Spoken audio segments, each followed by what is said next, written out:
Day 32 of the war in Iran. Welcome to the Daily Objective. My name is Daniel and I'll be getting you through this live stream today. We should go for at least a few hours and we should be joined by more people, and I think even shortly. So we'll start with covering some news, and then I actually have a lot of topics and articles and videos to technically go through, so I feel like me alone could go for several hours, but we'll see how it goes. But first, the news. IDF reported 3 Iranian missile attacks on Israel. This happened, or this report happened today. Damage by cluster bombs was done in Bnei Brak, Ramat Gan, and Petah Tikva. 8 people were reported injured.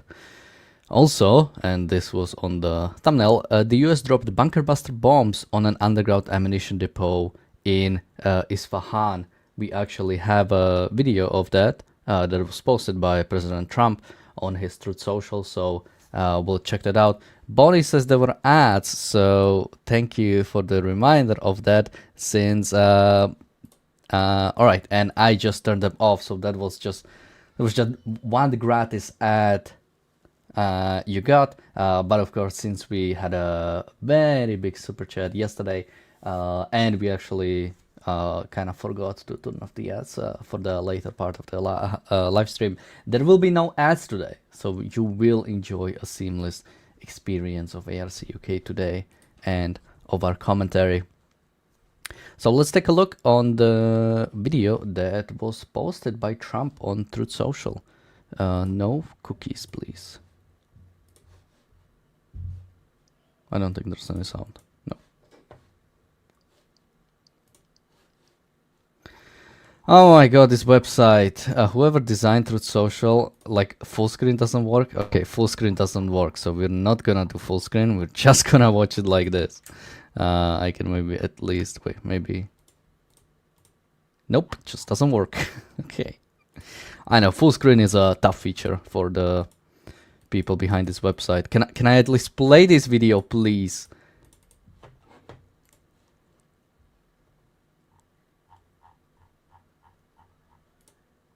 There we go.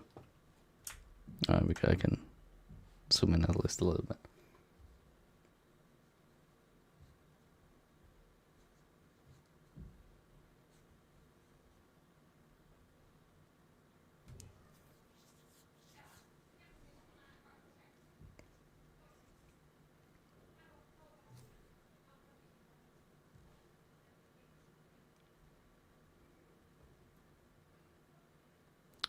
So yeah, this was posted by Trump 15 hours ago, so Eastern time it would be yesterday.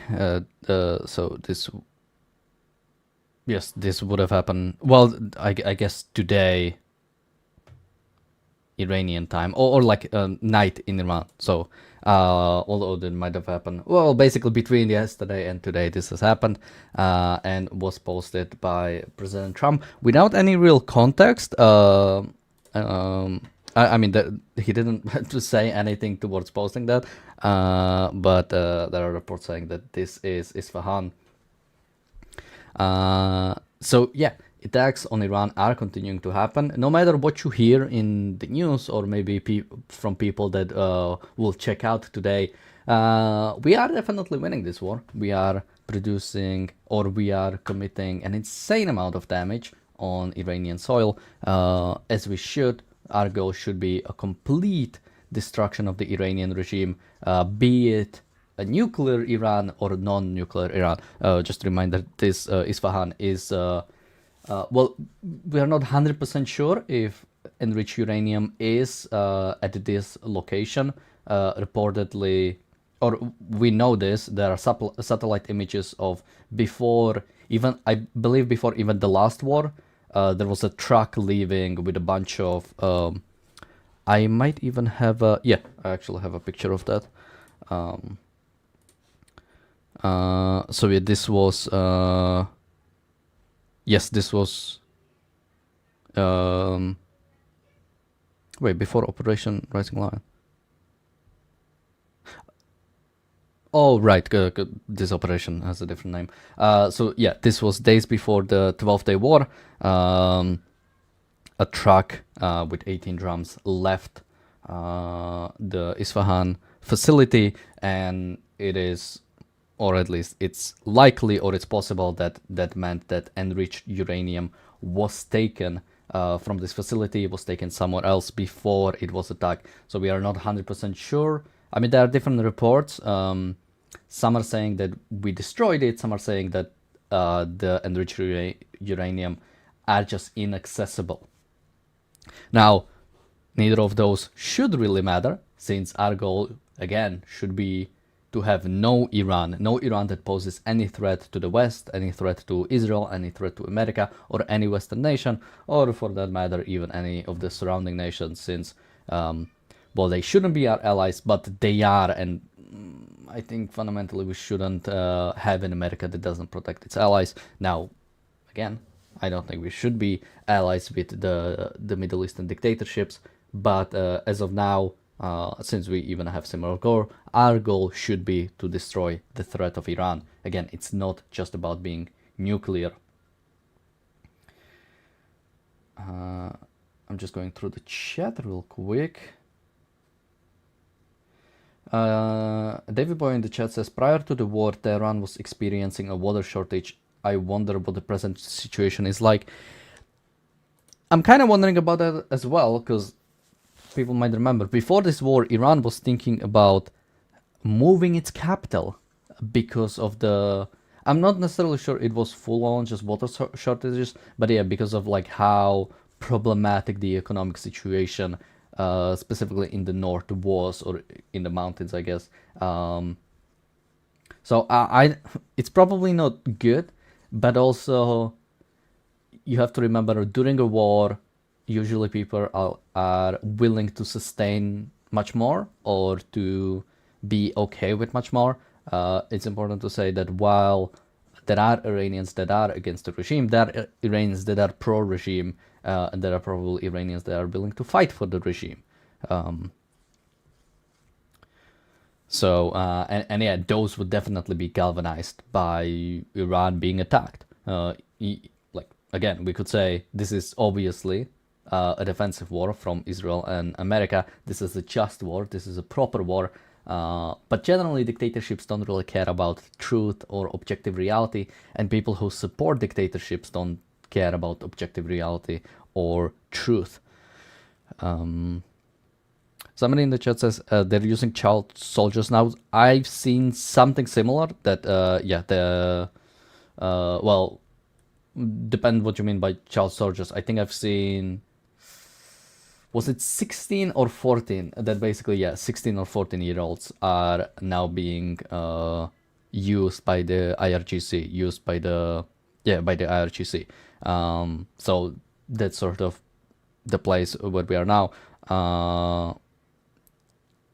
I'm not sure if they will go younger, because again, I'm not sure how young you can go. Like, this is not like Ender's Game type of situation, where it's like, you know, although I guess to some extent it is, because the big part of Iran right now is just you know, sending drones, sending missiles. I don't know how sophisticated. Oh, Ram says they opened it up from age 12, didn't they?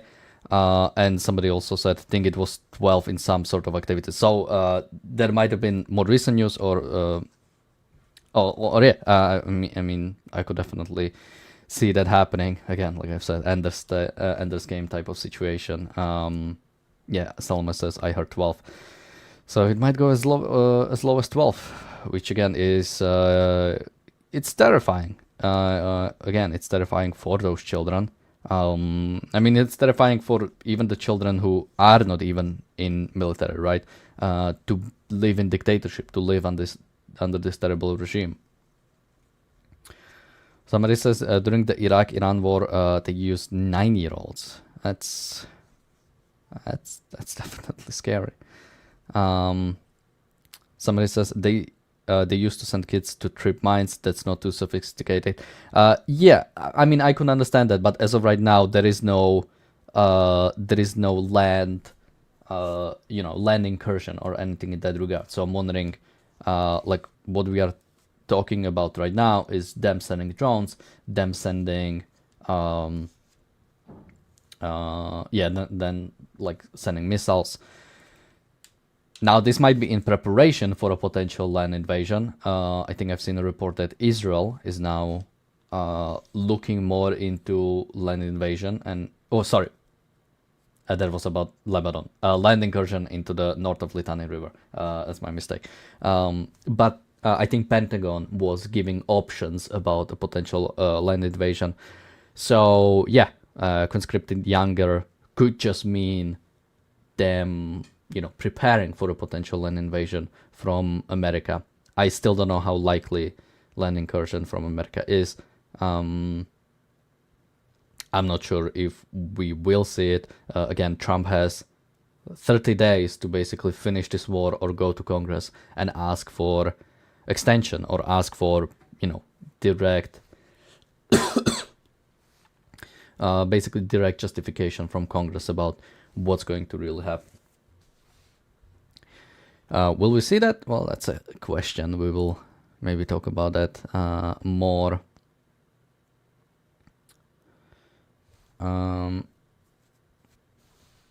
Bonnie is saying over extraction causes severe land sinking, which affects water shortage. Could land be sinking because of extraction to build those massive underground missile sites? I think it's usually extraction of resources straight up. I'm not sure if it's like if you're simply building underground sites, if that is the same thing. I don't know enough about this one to tell you either way. All right, with that, well, we can talk about this a little bit more. Yeah, as we said, so Trump is bombing Isfahan, which could also signal that there might be. So there was a little bit of talking about basically not a land invasion or not some sort of like full-on boots on the ground to occupy Iran or anything in that regard, but sort of some limited operation to take the enriched uranium. This specific attack might mean, since obviously if you attack the entrance, if you destroy the entrance, if you destroy all the entries towards those facilities, you obviously are not going to be able to go in and take it. So this bombing Isfahan might mean that there might be no operation, but it also might mean that we have confirmation that there is actually no enriched uranium there, and we are simply destroying it as a potential storage facility they could use. So again, this could be good. And as always, we like to see explosions. David Boy says, go to some anti-Zionist streams to see how Iran is about to conquer Israel. I mean, yeah, that's what we've seen. And I'm, like people say, Tel Aviv is destroyed, like Netanyahu is dead, Iran is about to win this any time. If you go to certain corners of the internet, that is the sort of rhetoric you're getting. I'm wondering, well, I think I know. I mean, it is propaganda, right? It's not serious. It's not that they actually... well, it is probably two things, right? You might have the sort of intellectuals, you might have the sort of the leaders of those rhetorics who know this is not true and are simply making propaganda to attack Israel or to support Iran. And then there's probably a bunch of people who might actually buy that, who might actually think that, yeah, Iran is about to destroy Israel. Israel is on the verge of completely falling apart.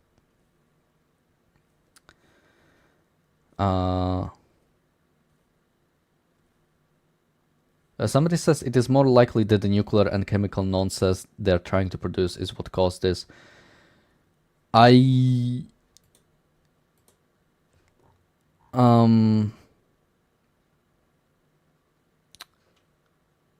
Well, okay, we actually do have US officials said that this is a series of explosion in Isfahan.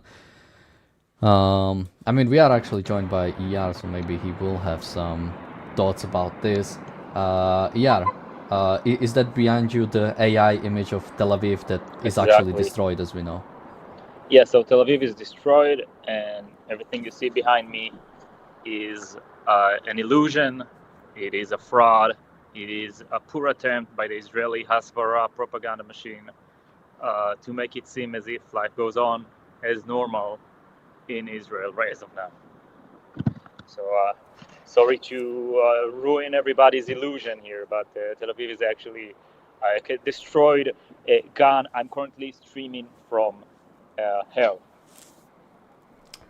Yeah. So yeah, and hello So everyone. Good evening. Good to see you. So we are specifically talking about Isfahan.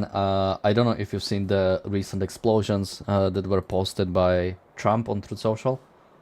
I'm not following, but I've heard there's been a lot. We can check it out again. It's a good if the website doesn't fail on us again. But this was posted by Trump 15 hours ago. Reportedly from a U.S. official, it said it's explosions in Isfahan. No sound though, so just video.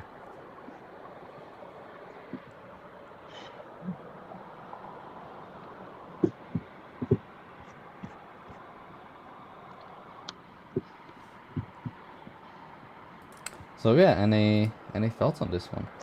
It looks like a wonderful early 4th of July event we gave them. Very nice indeed. By the way, I have a video of an Iranian official, deputy speaker of the Iranian parliament, admitting they have tried to develop nuclear weapons. Do you want to show it? Send it to me. I'll check it out. Yeah, And I'll yeah, we send it to can. you. Yeah.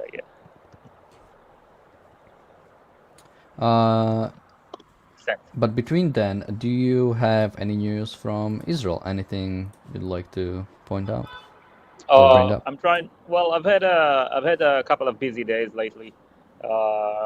Working a lot. Went also swing dancing. We now moved the party to studios that are by default are underground, which is kind of nice. So it's if there is a alarm, you just keep on dancing. There is no problem. And that's pretty much it on my side. I did save some posts and stuff like that. There is also this video about this guy in Gaza pretending to be injured. Did you stream that? Nope. I All don't right, think so we I'll did. send you this one. I send you this one as well, so we can just go and cover all this video I kept for when I'm able to join the stream. Well, since you sent me the first one, let's check out the look. This is Deputy Speaker of the Iranian Parliament. Do we know when this is from? It's from March 30th, from yesterday, apparently. Oh, okay. Well, that's when it was posted, but I mean the original video. Like, do we know? But they posted it and they said just in, so.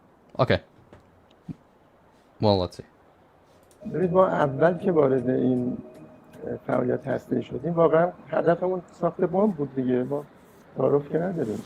یعنی شما میگید هدف ساخت بمب بوده واقعا؟ 100%. هدف کی این بوده؟ یعنی کل نظام یا همه اونایی که این فعالیت رو شروع کردن واقعا هدف ساخت بمب بود. کاری که شروع کرده بودیم و دیگه می‌خواستیم کار خب اینو شما اگه میتونستیم اینو حفظش کنیم و بمب آزمایش می‌کردیم کار تموم شده بود. مثل در پاکستان ما که شروع کردیم بعد آخرش حالا اینه که شما میگید میگم ما تا حالا رسمی خیلی نشدیم کسی این صحبت رو کنه. اینایی که شما میگید تبعاتی نداره مثلا مذاکرات و اینها با عنوان بالاخره کسی که ما توجه نداره با خارجی بالاخره پیدا میکنن.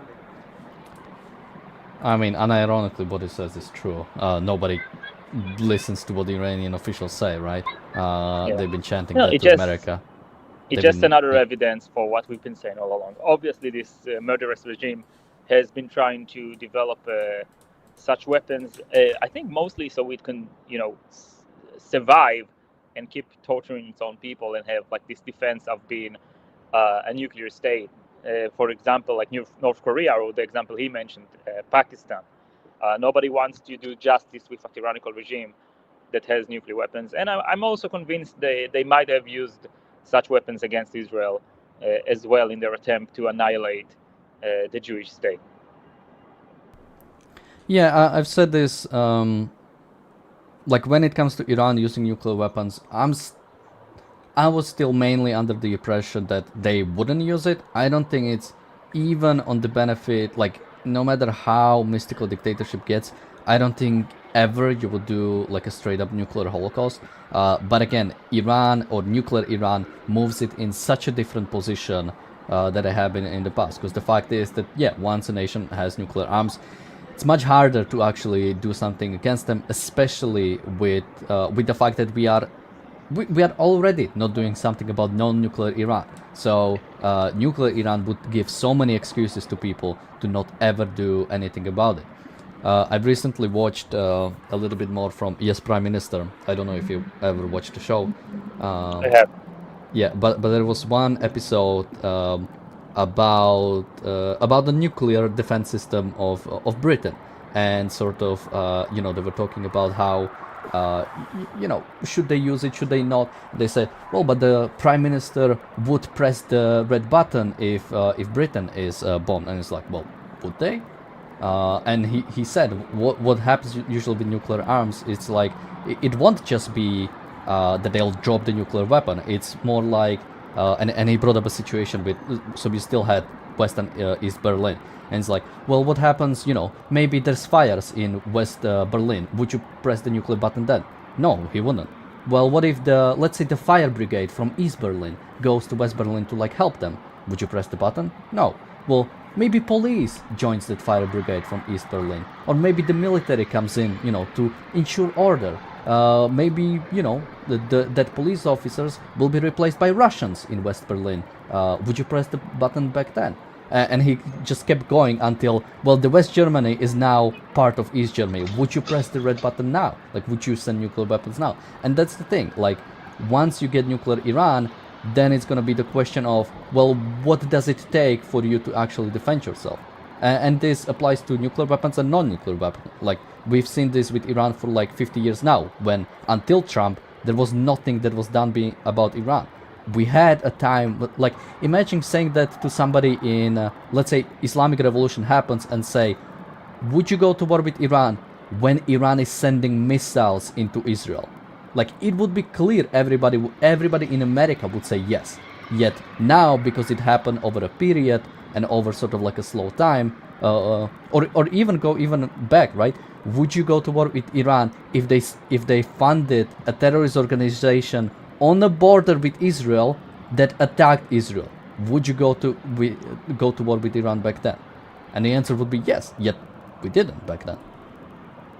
Iran kidnapped 52 Americans in 1979. Oh, yeah. America should have invaded Iran that same day, but instead they negotiated for over 400 days and eventually made a ransom, paid ransom to Iran, getting the hostage back, but basically giving moral sanction to the Ayatollah regime.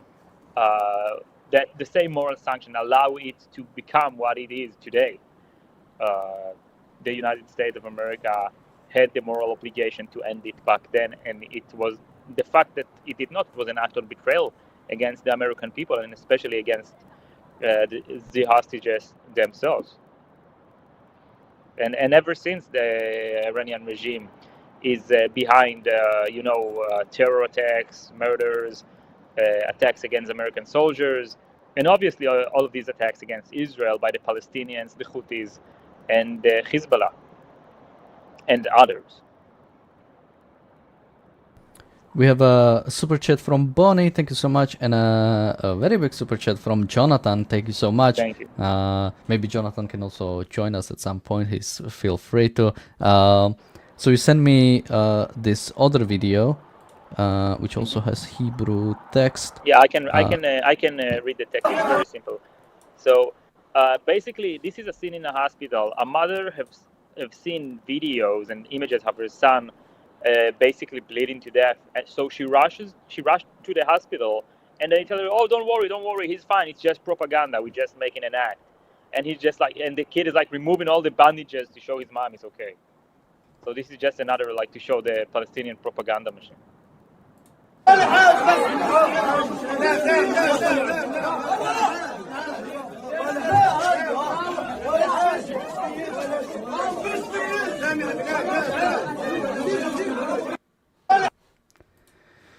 I mean, it's definitely not something we haven't seen before. We've seen, I mean, over the years, we've seen many images of, them playing dead, like corpses moving, all of that propaganda. But again, even if this was true, there's nothing bad that's happening.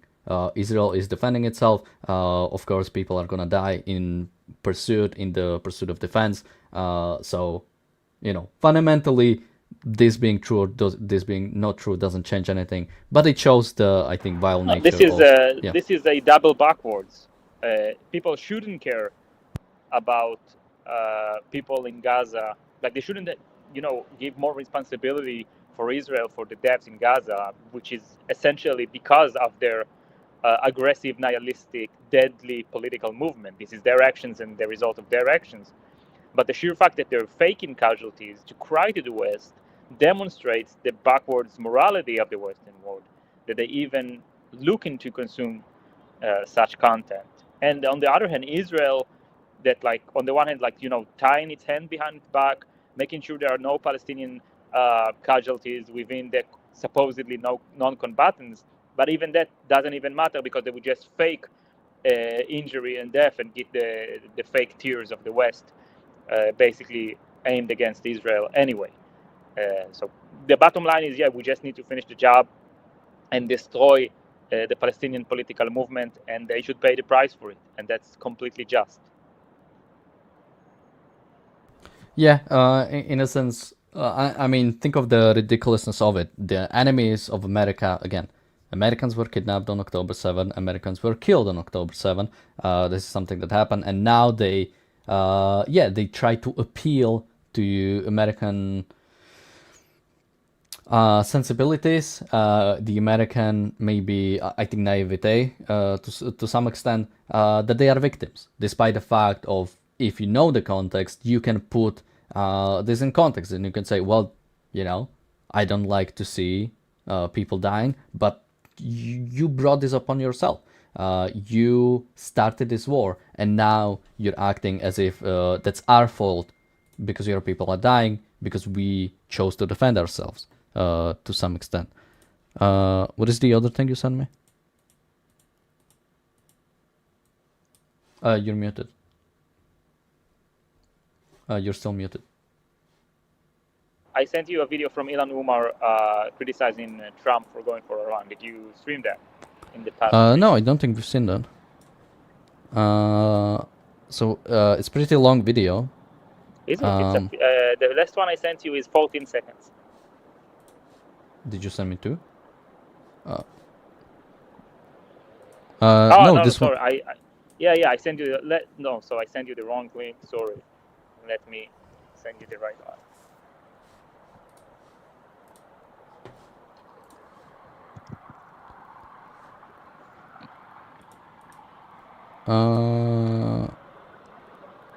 From Ilhan Omar? Yeah. Okay, let's check this out.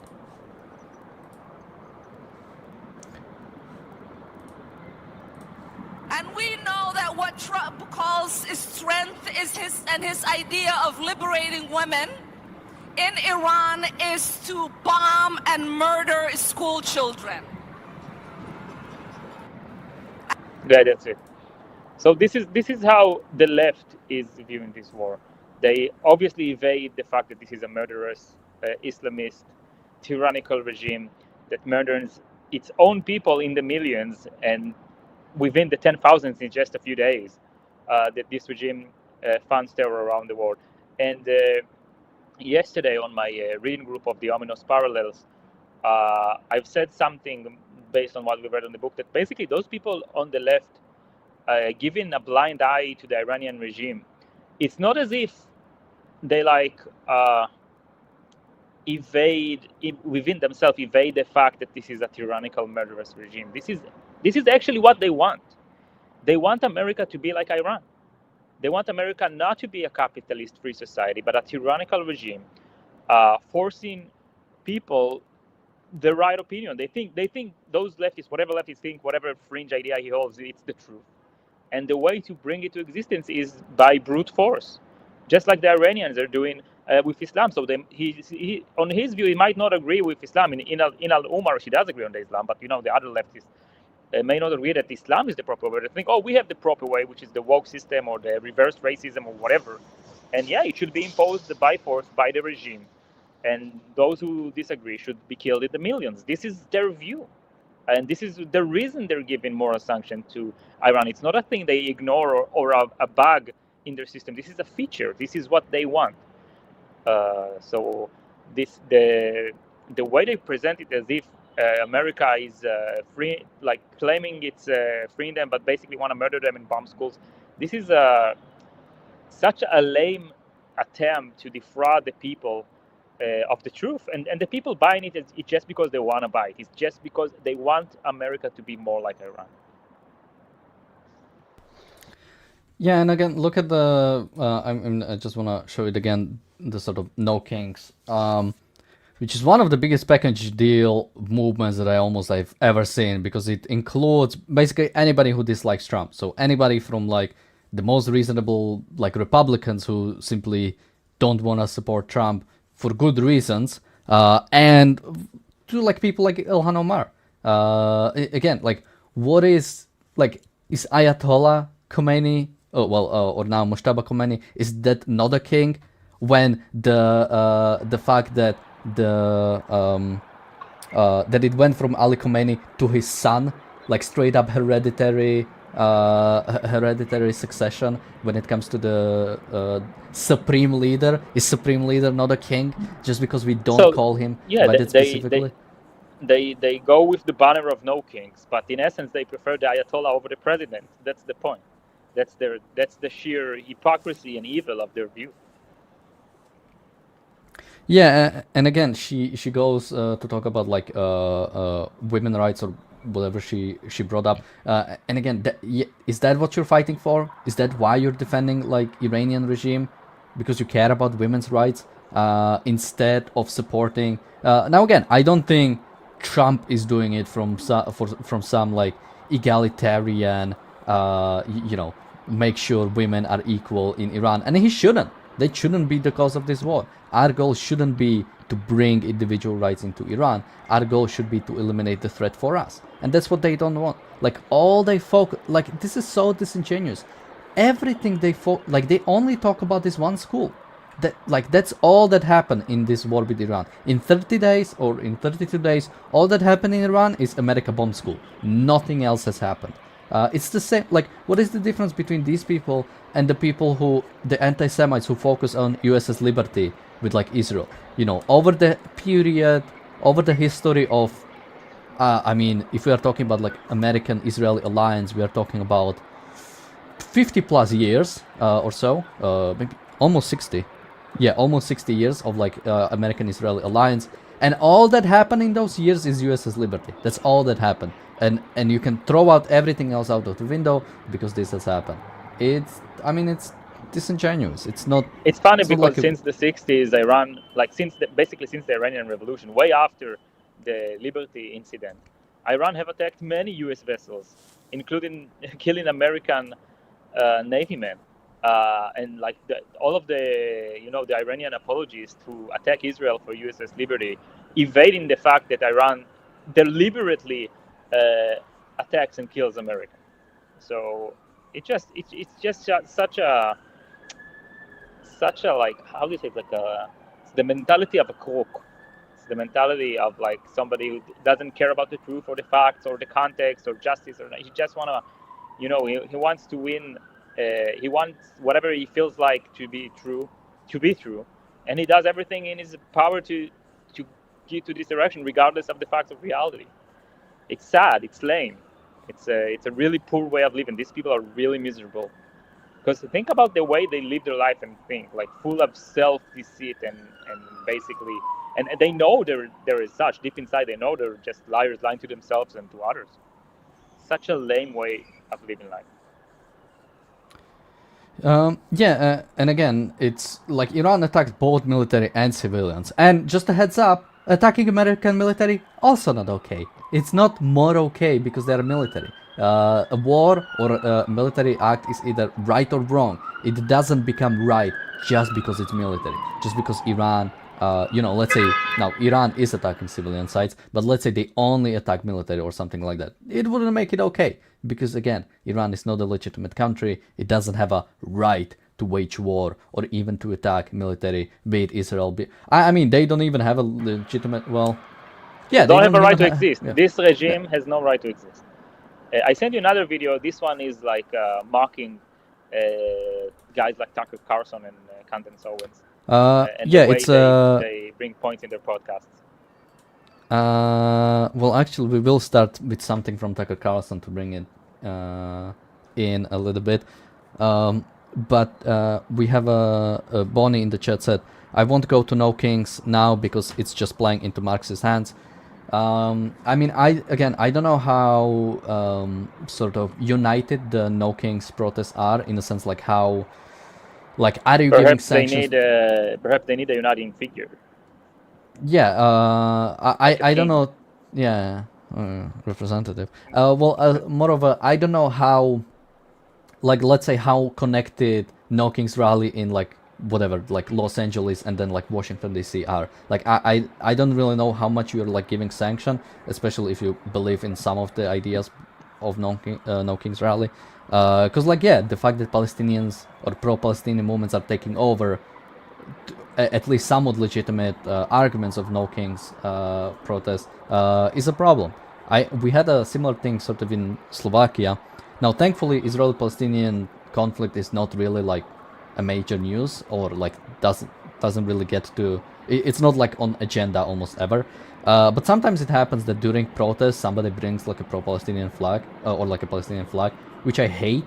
And usually they are kicked out.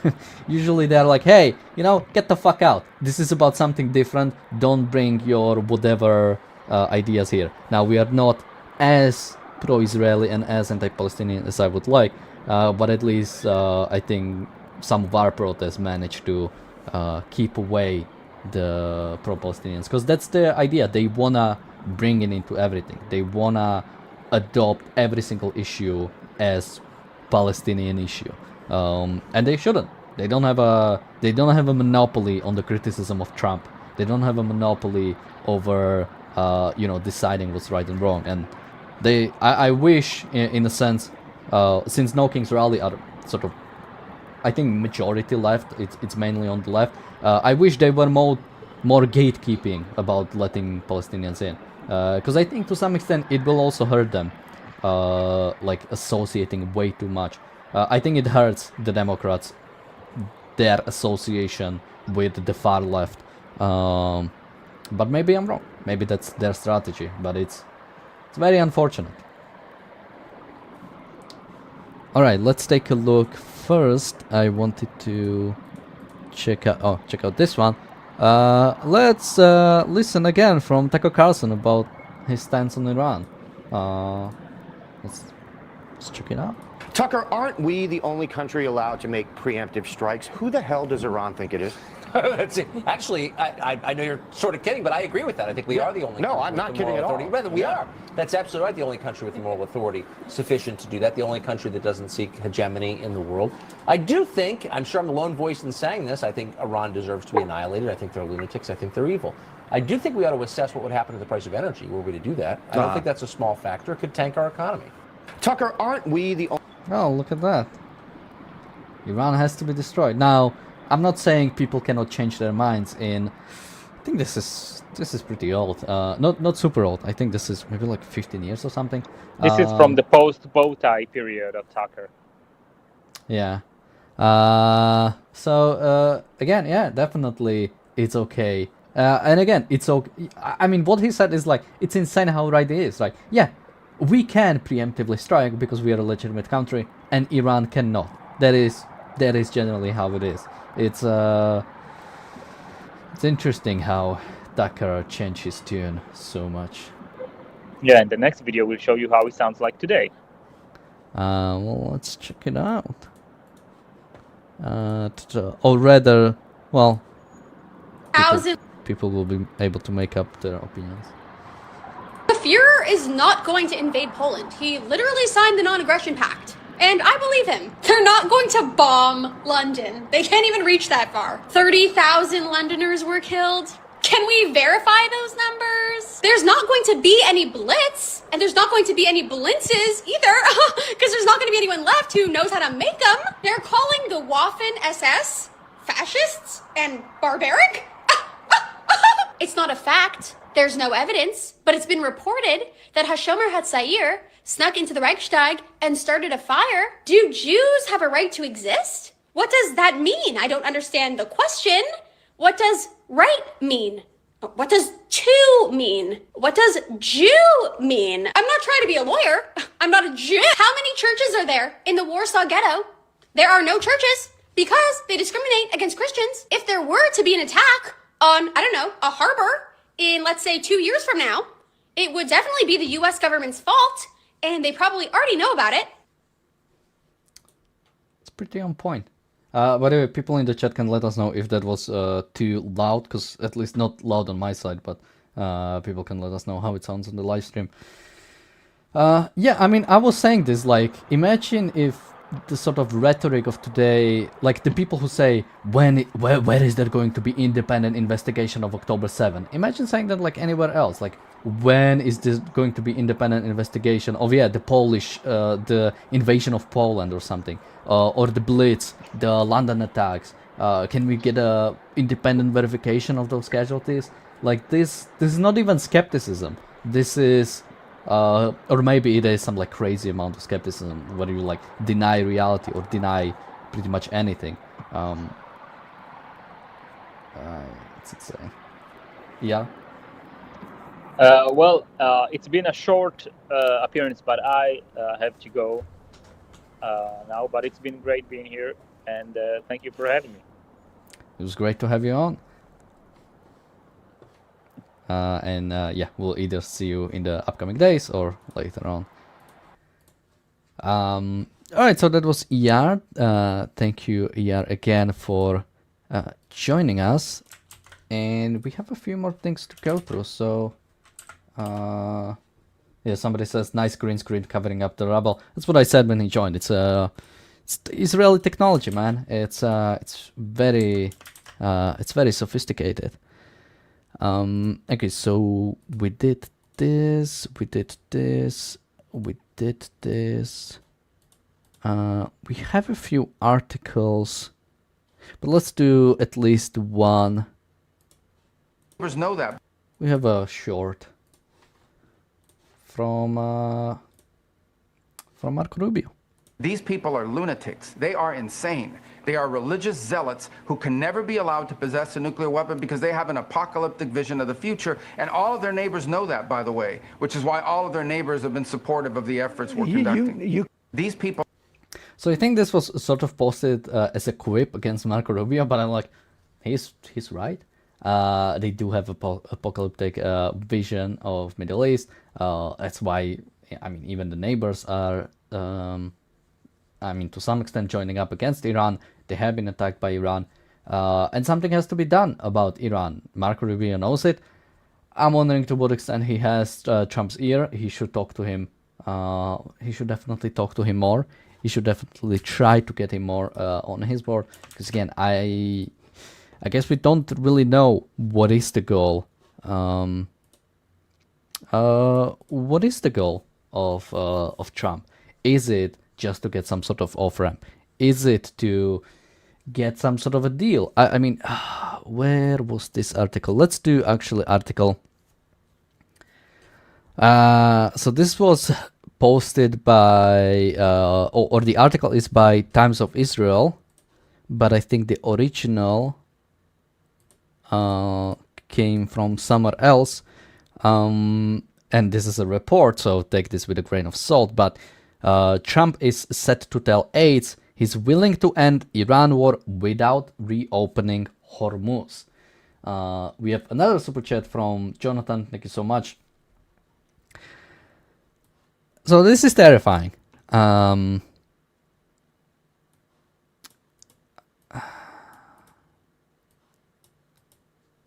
So basically, because it's taking so long, to open the... I mean, maybe we can just read the article. I can post it in the chat.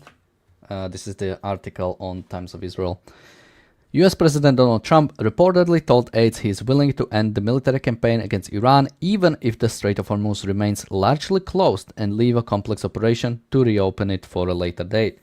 Trump and his aides had come to the conclusion that the mission to reopen the waterway would extend the length of the mission past his 4 to 6 week timeline, the Wall Street Journal reported on Monday, citing administration officials.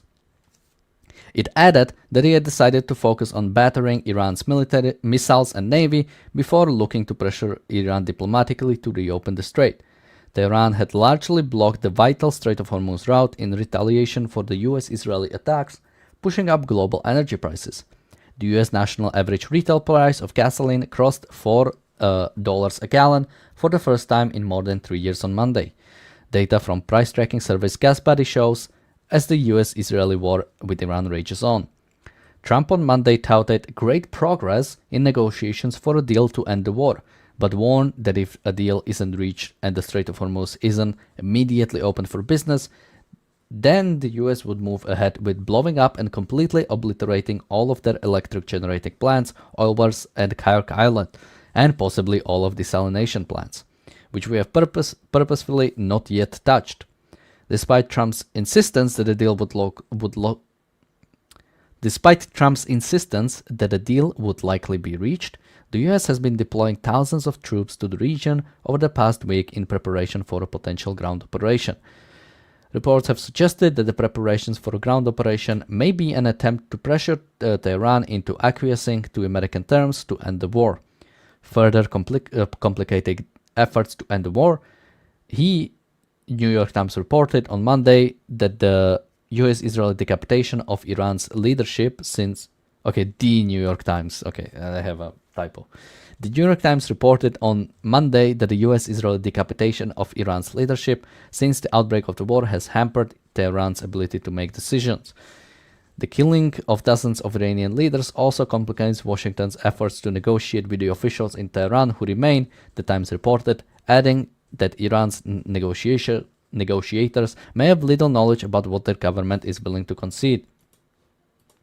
So this is interesting if true, basically saying that the decapitation of Iran was so successful that we basically do not have full connection with all of Iranian regime and cannot therefore negotiate. Now, I think that's a good thing. I think we shouldn't negotiate. I don't think there is nothing to negotiate over. Now, this might explain sort of the weird strategy or weird misunderstanding between Iran or between some within Iran and some others within Iran and Trump administration of basically not really knowing what's happening, not really knowing, are we getting a deal? Are we continuing this war? And it looks like Trump is trying to scare people away, scare them away towards taking something, scare them away towards taking some sort of a deal, but it looks like they are not able to take deal even if they want it, because they cannot, the Iranian regime isn't cohesive enough right now to make any decision for that matter outside of attacking the surrounding region. Bonnie says, if Trump can't force Iran to open the strait, he has removed the threat. Well, I think they would...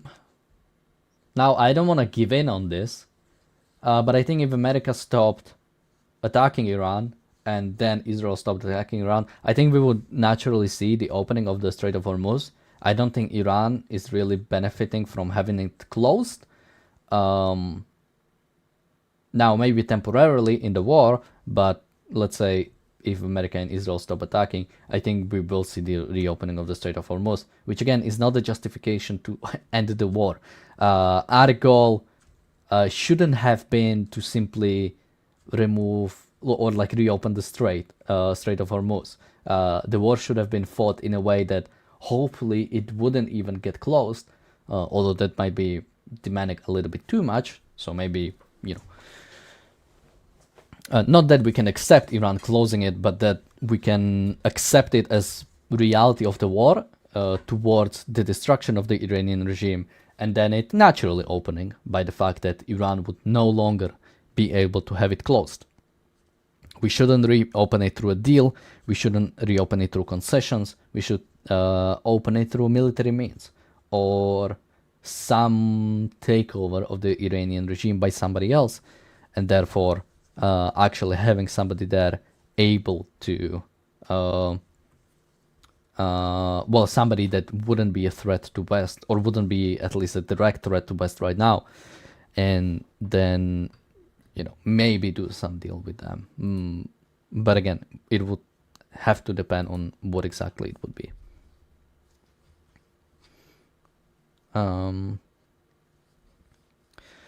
Somebody says people place too much weight on what Trump says. He says a lot of stupid stuff. Look at the actions. I mean, even the actions are...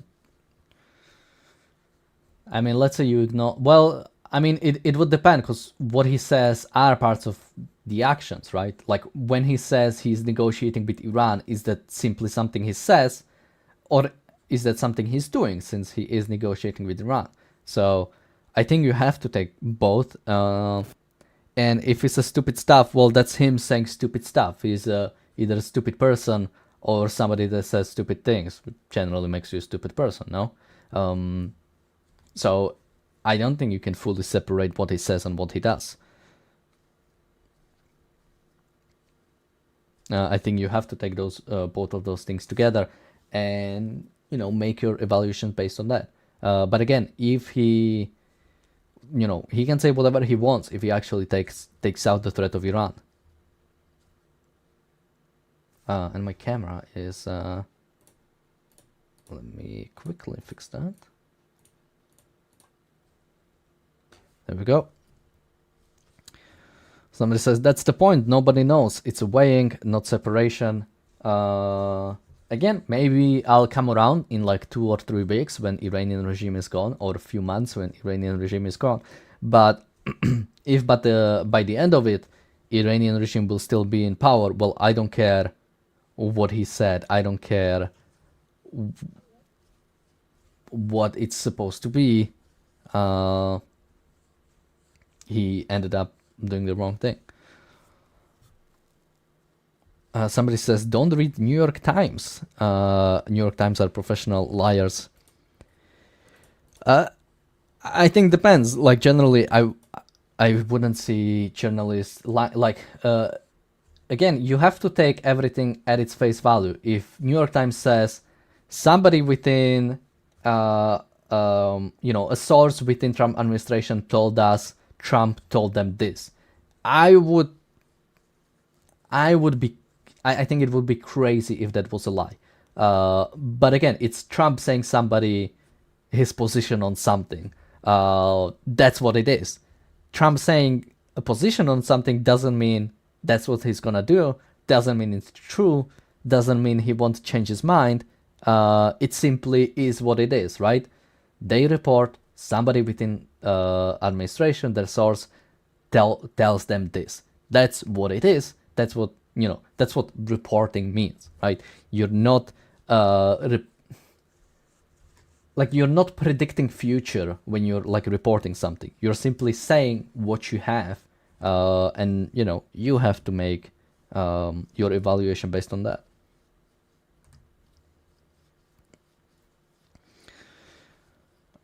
Willful Thinker says, in Hexet's latest presser, if I understood him, he referred to the current leader's replacement for the ones eliminated in IRGC as the new regime.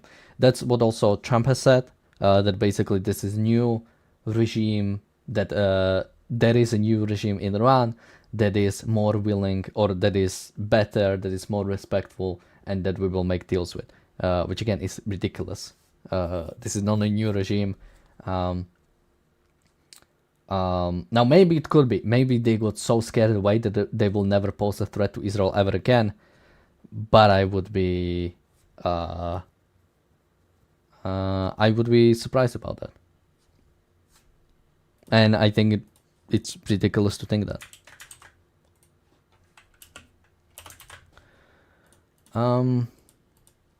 So can we read a little bit more from is there anything more?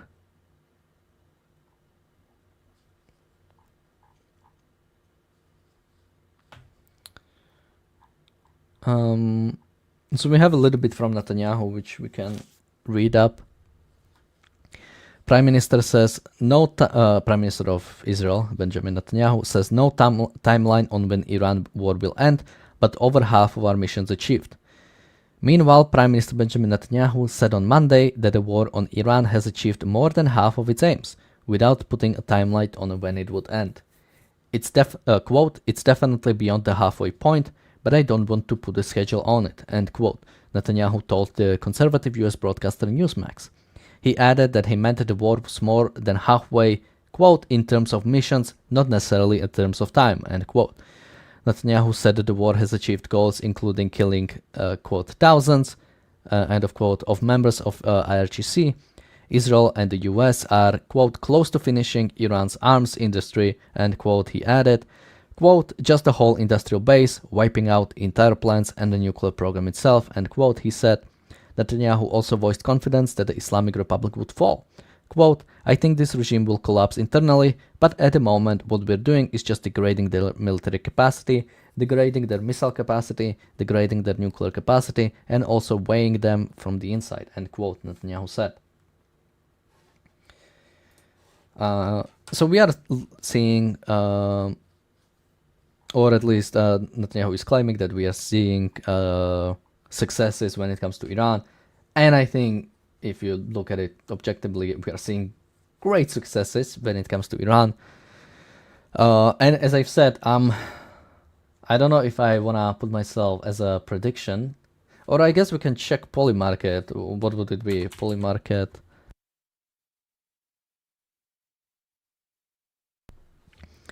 We could, okay, yeah, we do have will the Iranian regime fall?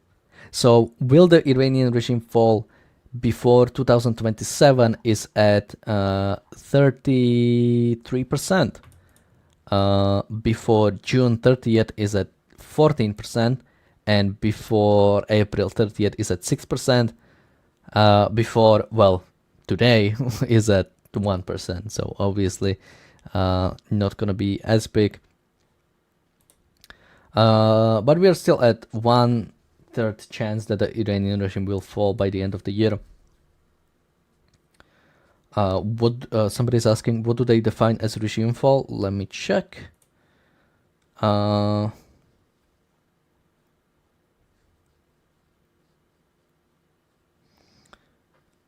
Core structures of the Islamic Republic, so IRGC, Supreme Leader, Guardian Council, have been dissolved, incapacitated, or replaced by a fundamentally different governing system, or otherwise lost the de facto power over majority of population of Iran. This would occur via revolution, civil war, military coup, voluntary abdication, but only qualifies if the Islamic Republic no longer exercises sovereign power. So basically very various amount of ways of this achieving. Now I've said that even at this point, even if the war ends and let's say the regime doesn't fall through this war, in many ways I'm struggling to see Iranian regime able to recover from this. The amount of internal stuff they have to rebuild, the amount of like military they have to rebuild, the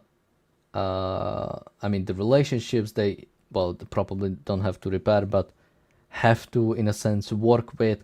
The fact that they close down the Strait of Hormuz and have to come from that, the sanctions that are still on Iran. I'm wondering if they would be able to basically just recover just like that without falling apart. But again, it's not an excuse to not do anything about it. I hope that they will fall apart all on their own.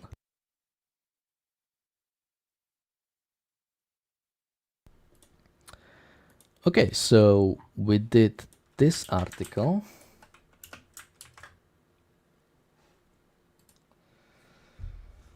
Somebody says IRGC has had a queue of leaders on deck for a long time. Same old regime now as before. Yeah, I don't think the regime has fundamentally changed just because you kill a few people. Well, kill a lot of people, but kill the people in charge. I think as long as the structure of IRGC is there, it's a very ideological organization that I think very much wants to adhere to certain ideological doctrine, and that won't simply disappear just because you removed a few leaders, or a lot of leaders. So we've listened to this from Marco Rubio. All right, let's have a little bit of fun. We've listened before from Professor Chiang, of course, the guy who, the sort of new guy who like talks geopolitics and is invited everywhere. And when people say about how great he is at predictions because he predicted the war with Iran and he predicted the Trump presidency, which again, I mean, war with Iran, that's pretty good prediction, I'd say, although I don't know how exactly he did that. But predicting Trump presidency, I think that's flip of a coin. It's not that big of a deal. But somebody made a compilation of his wrong predictions. So let's take a look and let's see if we can find like a common thread over that. Let me just do this. Trump will become president of the United States again in November, and he will pick Nikki Haley as his VP. So a lot of what he will do as president depends on if he picks Nikki Haley to be VP or not. And I'm making the prediction that he will win in November and that he will pick Nikki Haley as his vice president. Given the way things are turning out, I imagine that Nikki Haley becomes vice president. And I'll make the bet that he picks Nikki Haley. Trump wrote, quote, Nikki Haley is not under consideration for VP slot. She's not going to be chosen as the vice president. Emmanuel Macron, the president of France, has called for an early election. And it's possible in 3 months' time, Marine Le Pen's party will run and govern France, okay? In a shock result for all, the far-left coalition has unexpectedly become the biggest party in the French parliament. Stunned by tonight's results, Marine Le Pen's National Rally Party. The Iranian president died. There's going to be a election, okay? So in late June, there will be someone to replace the president. And it's most likely that the current vice president, who is Mohammed Mokhtar, will become the new president. In Iran, where in the last few hours, the reformist candidate Masoud Pezeshkian has been elected the country's new president, beating his hardline conservative rival Saeed Jalili. Donald Trump to make Nikki Haley his vice president, okay? And to staff his cabinet, his government with pro-Israel individuals, okay, who include Mike Pompeo. Trump announcing Nikki Haley and former Secretary of State Mike Pompeo definitely not be returning. Again, I am not sure who will win this year, okay? I think it's Trump. I'm not sure that Nikki Haley will be his vice president. I'm just making a guess. Hey, he's just guessing. He's not saying anything. So I think, and this is what's interesting, right? If you look at his predictions, they come from, I think, a specific angle. And I think I would even say he was wrong about his Trump predictions and Iran war. Because it's not just prediction, it's your reasoning for why something would happen.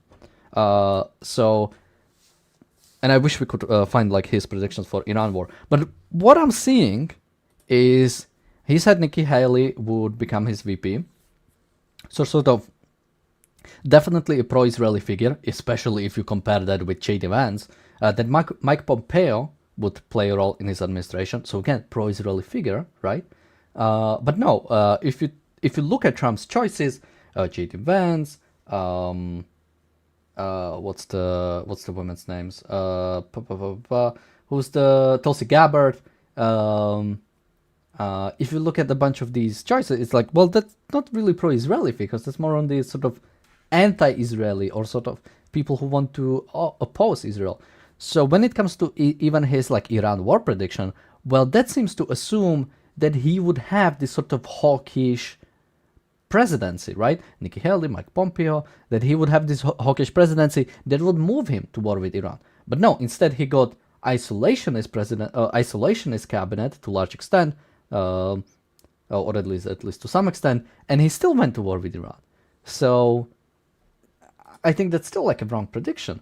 What else was there? Marine Le Pen would win election. Now I haven't followed French election, so I don't know like reasoning for that. But even then, you could see he generally has this sort of like the rise of the right, the rise of the sort of falling of the left. Like that seems to be kind of the narrative.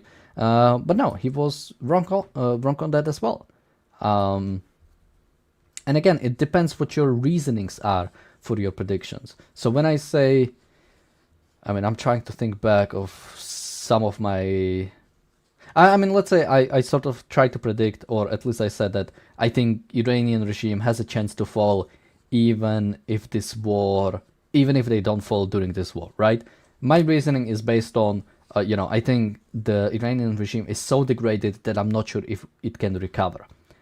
But let's say if Iranian regime doesn't fall, instead, I don't know, it gets invaded by some country, or it falls upon in a different way. Well, did I predict the fall of Iranian regime? Well, no, because I predicted it will destroy itself from within, and it was destroyed from outside. That's just because I predicted that it would fall, I predicted it in the wrong way. So my prediction was wrong, because I didn't predict the specific reason why something happened, which I think is often much more important. Predicting if Trump will win or not, I mean, that's flip of a coin. But saying why he would win, which I'm not even sure we 100% know, sort of, or at least my prediction or my sort of explanation for it is, I think the economical situation after COVID was like so bad that, in a sense, my explanation for almost every single election that whoever was governing during COVID, they would lose election. Because that amount of inflation, that amount of like economic stagnation, there is no way to like recover from that popularly as like a party. Like no matter what you do, you are just going to lose an election. Like again, no matter what. And I think this almost applies to like every single thing. Like if we look at the UK government, the Conservative Party had a historic loss against the Labour.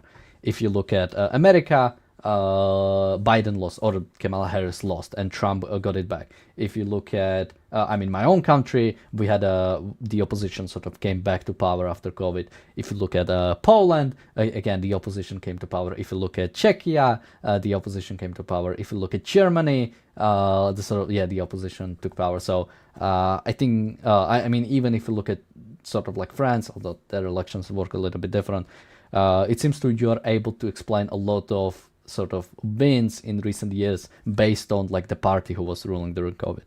So that is sort of like my working hypothesis. We have a super chat from Mark Azerat. Thank you so much.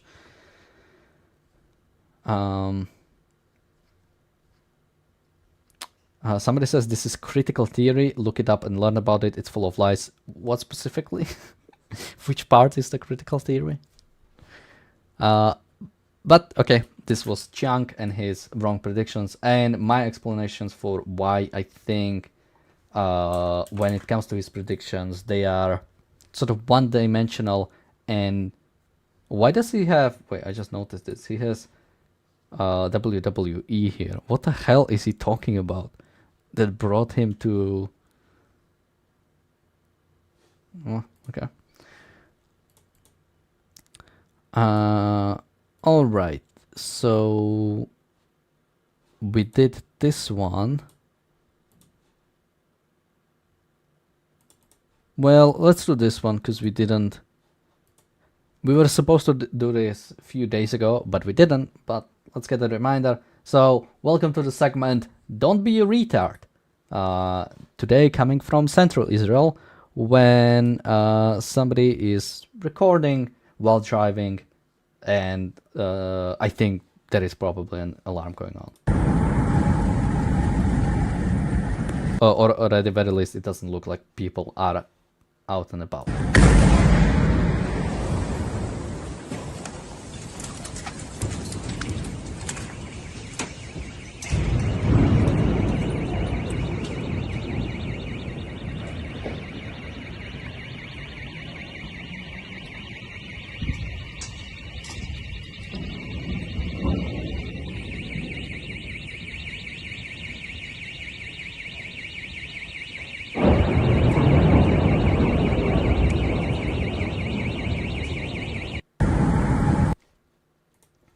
So yeah, again, don't be retard when there is the siren going on, or I mean even sort of a little bit after the siren, right? I think isn't it usually at least 15 minutes that you have to stay after, or something like that? So again, don't be a retard. Don't go out when there is a siren, and don't yeah, just Jesus Christ, be careful, be safe. It's war. Missiles are coming to Israel. Missiles are coming all over the Middle East. I mean, I would even say to all the Middle Easterners, you know, don't be a retard. And when there's a siren, go to shelter, or go to do whatever is appropriate at the time when it comes to taking safety, when it comes to taking shelter. Because again, it's not always that you can go to shelter. Sometimes you have to do different things. I mean, even if you're driving, I think you're supposed to simply stop the car, lie on the ground, and I mean, pray to God that it doesn't hit anywhere close to you. It's very scary to be driving while there's a siren going on and you're not able to take a shelter. All right, so let's take a look at this one. So let me save this one. This is from, well, London. Where else? Oh. Okay, this looks like...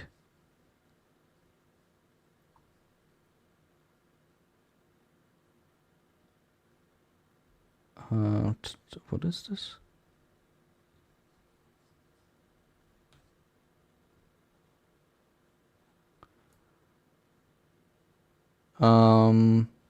Alright, we're not gonna play this video because this looks like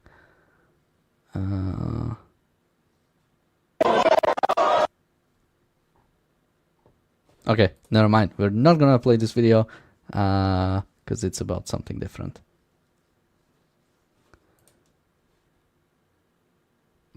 But we can do this one. So we've listened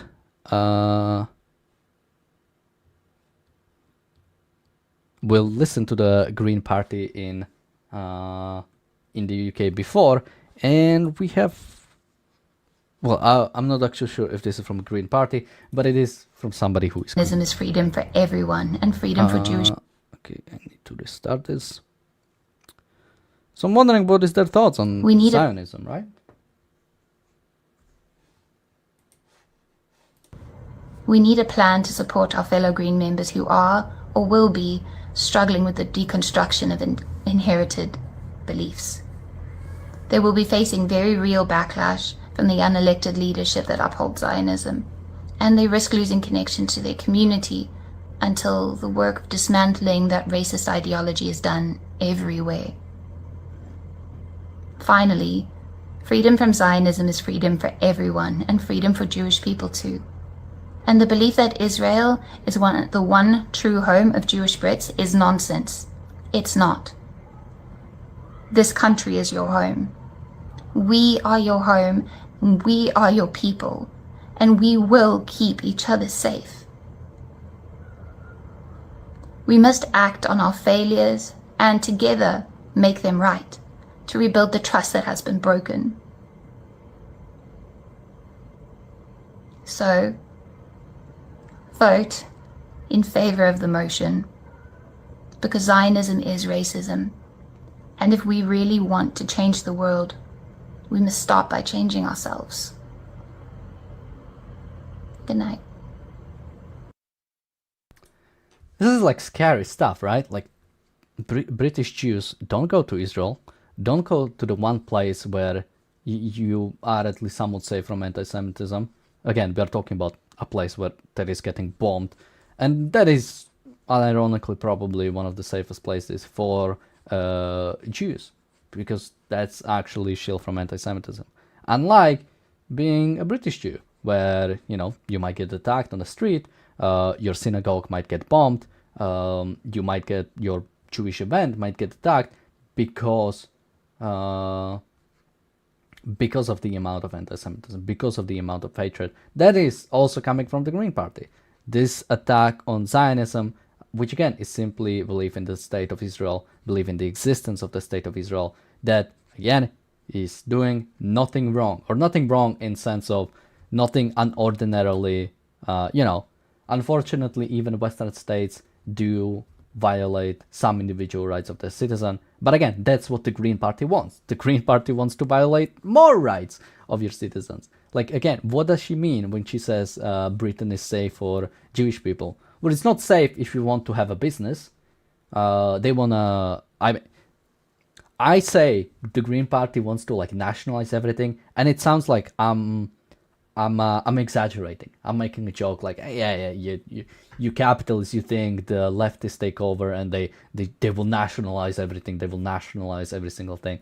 But it's like we listened to some of the rhetoric coming from the Green Party leader. What's his name? Thankfully, I have it on a banner. Zach Polanski, because Razi always gets it wrong.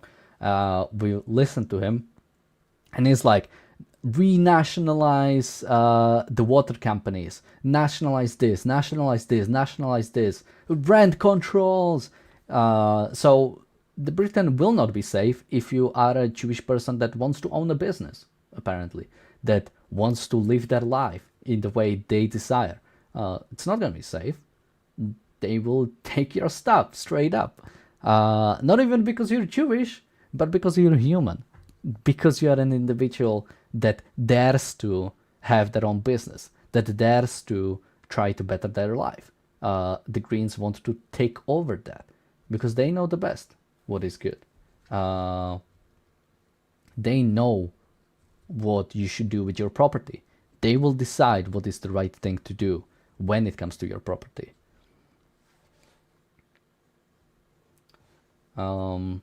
Somebody says you are their slave. I mean, yeah, they straight up, I mean, they want to enslave Jews. I mean, they want to enslave all people.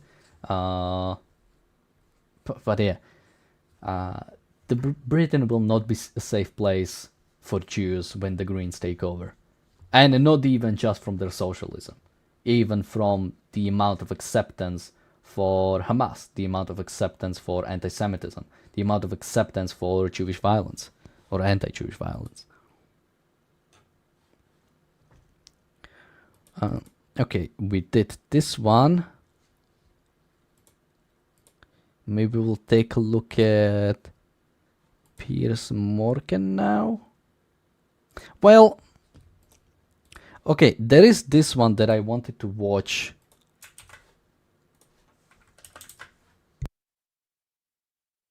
There is this one video where I wanted to watch for a while. It's from... repeatedly firing, quote, rifle... It's from Mehdi Hassan, and he's supposedly critical of Iran. And I want to check it out. I want to see what it says. I want to see how it's going to be. So let's see what he has to say. When leading human rights groups like Amnesty International... So this is Mehdi Hassan, and it's with Iranian Foreign Ministry's spokesman.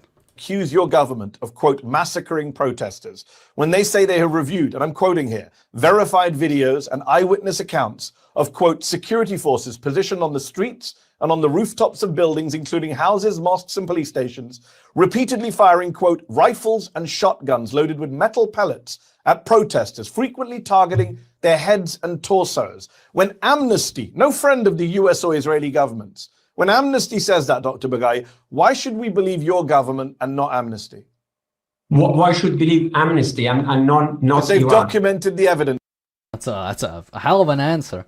So I want to just pause here. This is like an interesting thing that's coming from Mehdi Hassan. The fact that, he brings up Amnesty International as not friends of Israel and America. Well, it's definitely true.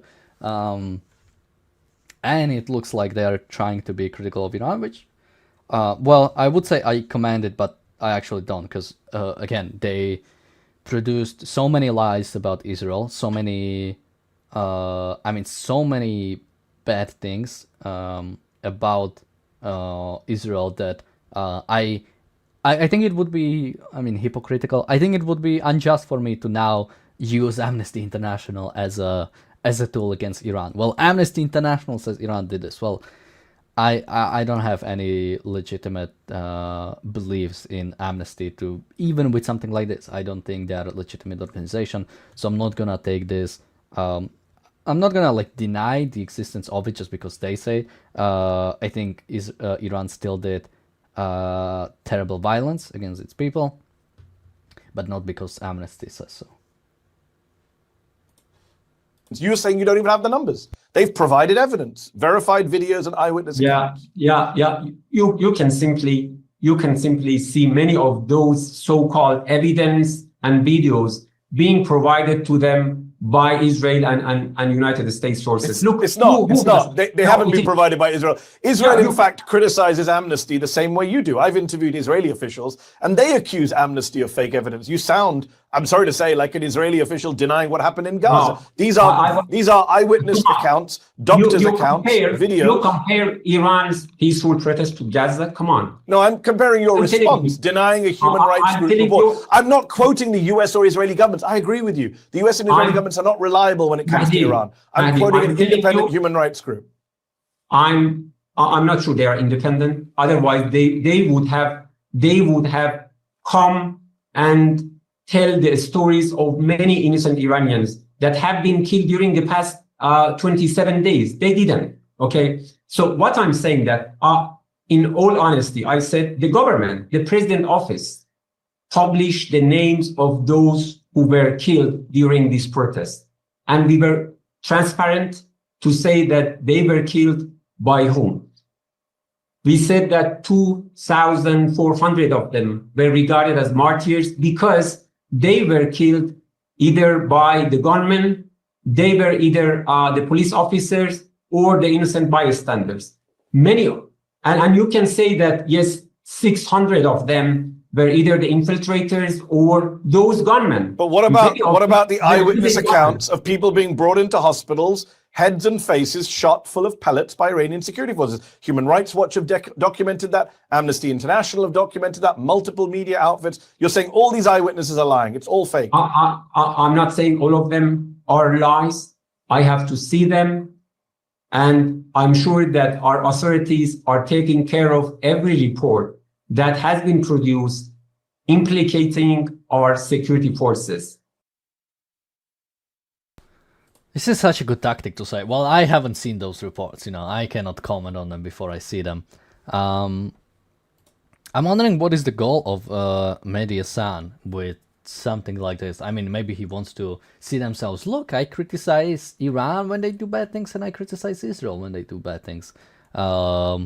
Which again, I don't consider what Israel is doing in Gaza as a bad thing. So for me, there's nothing to criticize there. And when it comes to Iran, I mean, in that way, that is my sort of like a big problem with groups like Amnesty International or Human Rights Watch, or anything. The fact that they do not have any values behind that reporting. The fact that they will report. I mean, the way this spokesman said, like, oh, you're comparing Iran to Gaza, that's ridiculous. And I would say, yeah, that is ridiculous, because Gaza is a just war that Israel is fighting, and Iran is shutting down legitimate protest and killing protesters because they decided to speak out against the regime. So yeah, those are not comparable because Israel is doing something just and Iran is doing something unjust. Bonnie says he's the most Western-looking Iranian I've ever seen, doesn't fit the stereotype. Let me take a look at him again. No, I say... To me, he looks pretty Iranian. At least, maybe that's the big flag behind him. Maybe that's accusing him. But no, I feel like this guy looks, like it feels like I've seen Iranians like that. But yeah, that was a interesting video from Zeteo from Mehdi Hassan's media group, media organization.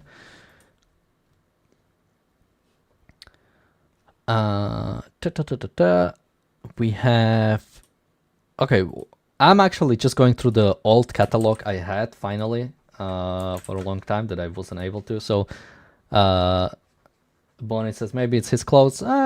Could be, although I think the Iranians mostly wear suits, or at least officials I think wear suits, unless we are talking about like IRGC or military or supreme leaders, or like the mullahs, of course. But generally, I think like the officials, like spokesman and those kind of people, I see them mainly wearing suits. So let's take another video I had on my web page for a long time, and this one is from Piers Morgan, and I think this is actually posted by. My question is. Well, let's check it out. Let's see.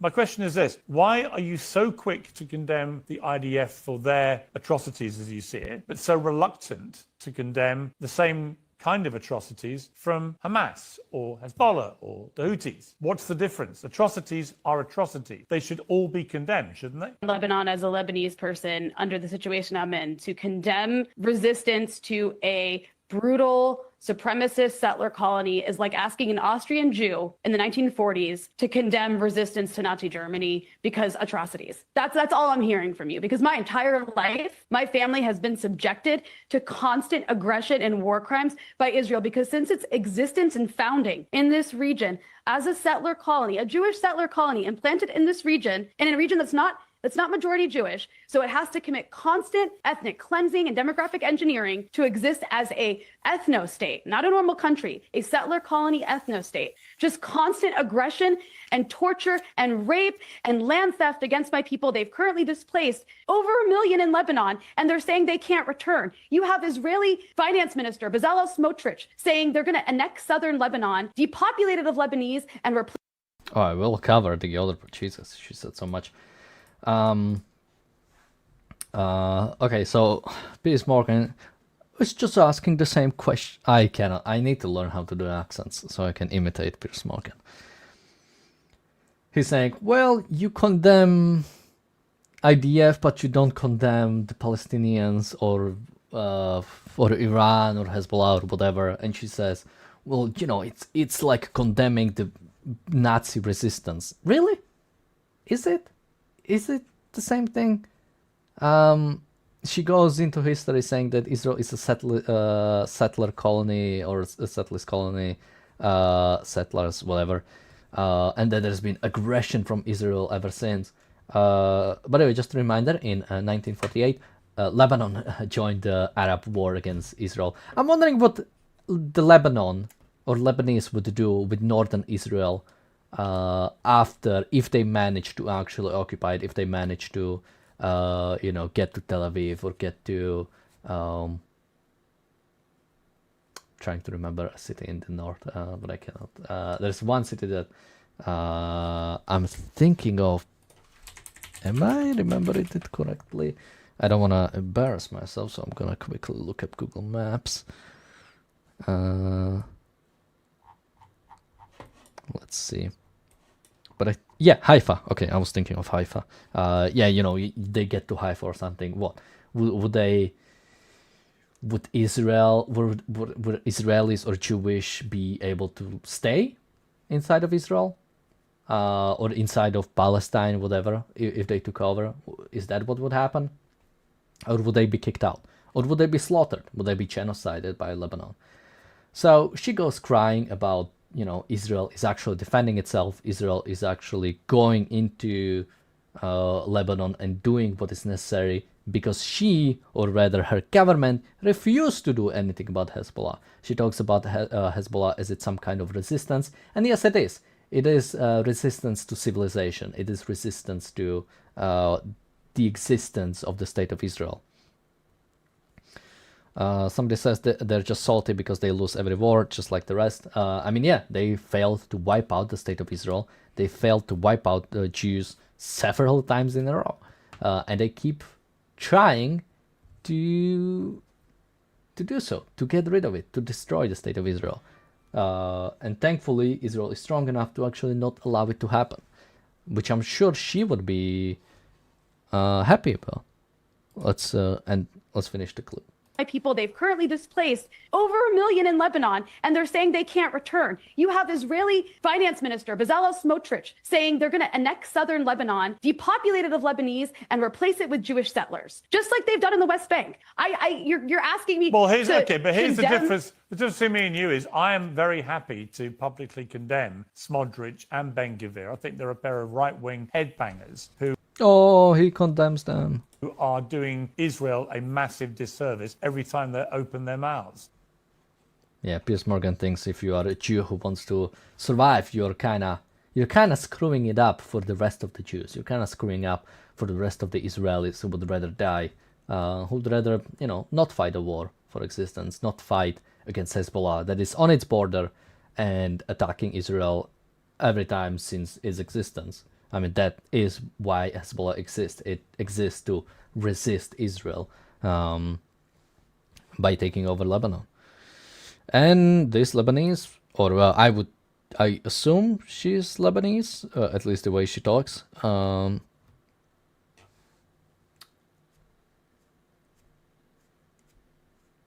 But yeah, she seems to have a problem with. My question is this: why? With the State of Israel, she seems to have a problem with a country that it doesn't want to be wiped out. Okay, so with that gone, we have done this. I don't know if we want to do this. Let me think. I would rather have an Israeli, I think.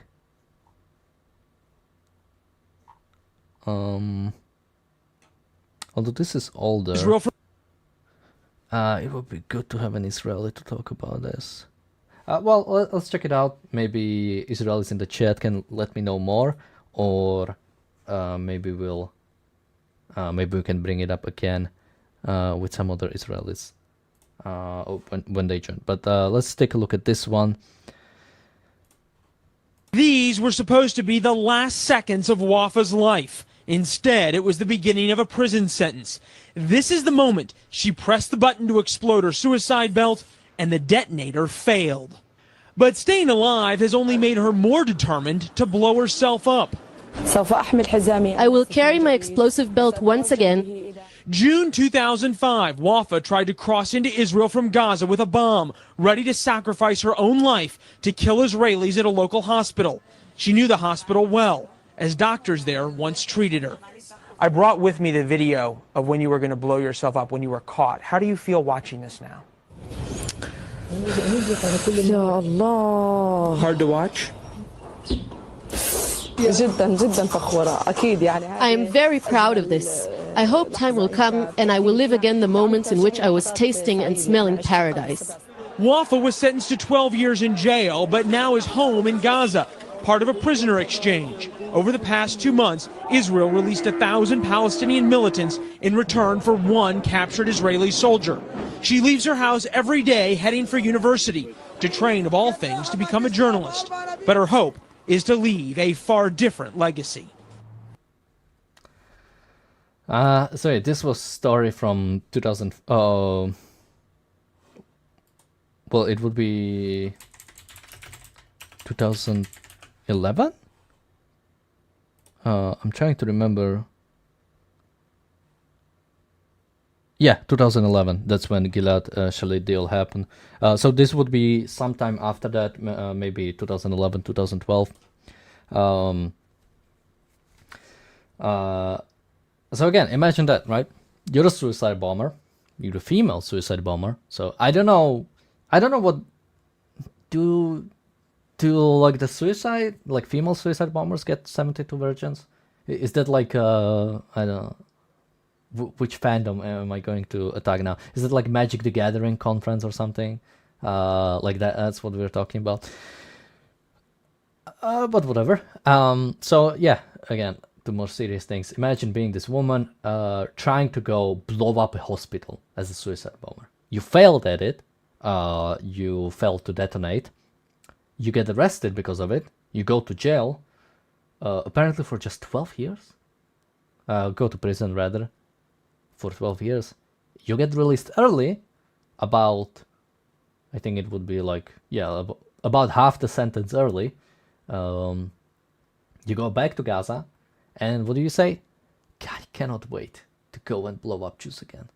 Cannot wait to go and blow up like sick people in hospital, kids, women, or men. You know, doesn't make it any better if you blow up men. Go blow up these people because of some belief you have, because of some ideology you have, because you have so much hatred for life. And you get released. You get released as a terrorist. Together with 1,000 others bad people is not, it's kind of making it, it doesn't make it as bad almost.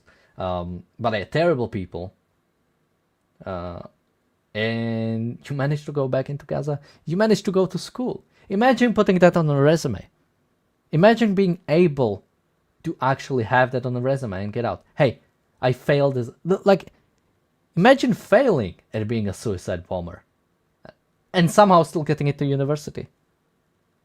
Hey, I've been in prison for 6 years or 7 years or whatever for failing a suicide bomber. Hey, can I be a journalist? Can I apply to journalist school? And that probably works. It's probably a credit on her resume. It's probably something that gave her advantage over the others. You know, special skills.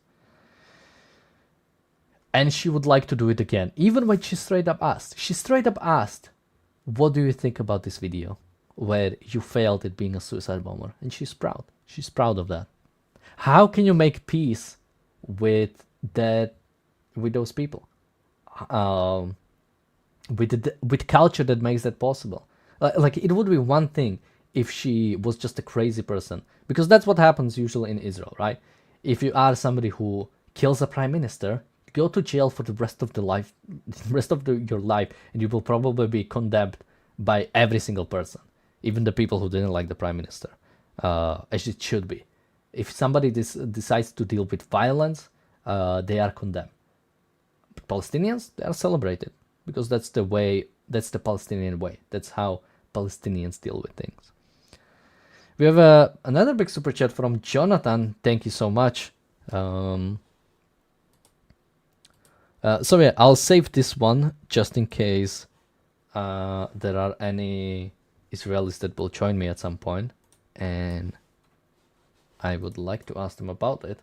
Or maybe, well, I mean, they could probably tell us a few more scary stories. I mean, if you go into some of the past videos we had some videos about the kind of people that are being released in different deals and what they did. I think many people, I mean, for example, Yahya Sinwar, right? The sort of architect of October 7, he was somebody released during the Gilad Shalit deal.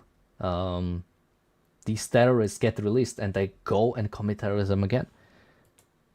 Like, if you put that in some sort of a fiction book, people would say, this is insane.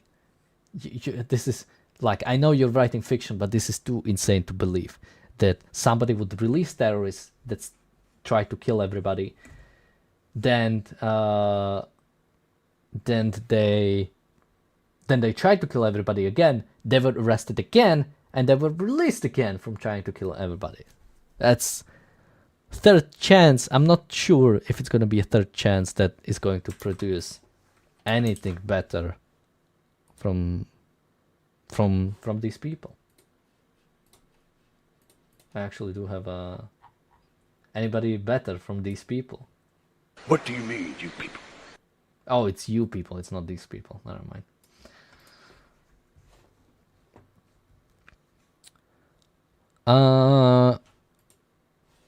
So, well, I think Razi wanted to keep these clips for when he's back, but since he isn't showing up, I think we'll just play it. Bonnie is asking, why is it taking literally millions of years of human development to move away from this tribalist herd mentality?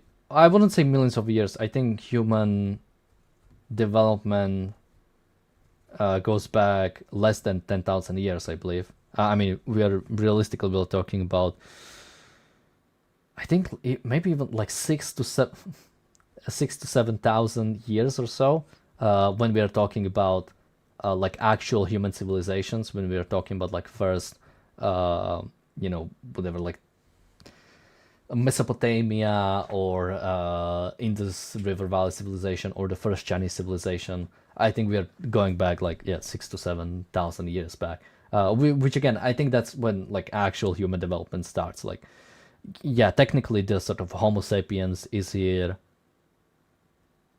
and this I don't really know. Is it? Yeah, somebody says humans are only 300,000 years old. Yeah, I think that might be true. Like Homo sapiens goes back like few hundreds of thousands of years. But again, until we actually started, building permanent civilization, like when we are talking about some of the Middle East, we are still talking about like nomadic tribes. Like I don't really think that's like a civilization. I don't think, like there's nothing really sophisticated there. I mean, even if you talk about the sort of broader Muslim, although this has been something that, well, no, I won't bring this up now. Maybe if we ever talk about Muslim history, I can bring it up, but it doesn't make that big of a deal. So yeah, I think when we're talking about like actual human development, we are talking about thousands of years. And also, I think we were at times at like the fact that we had Greek civilization and Roman civilization. Those were incredible advancements for the age. We are talking about like before Common Era, or before sort of the history has started with year zero, or year one rather, right? We already had like sophisticated cultures, sophisticated civilizations. But again, it takes work. It takes work of every single individual wanting to actually have a civilization. There's nothing that saves you. Like if somebody wants to die, if somebody wants to kill, there's nothing that protects you from that ideology. Well, unless you eliminate it, right? But then you actually have to eliminate it and stand up to it.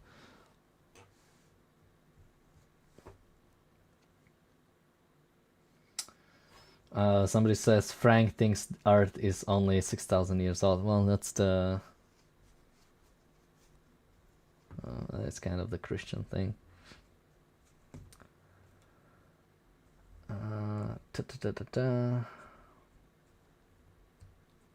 Bonnie says it just feels like millions compared to what we could know by now.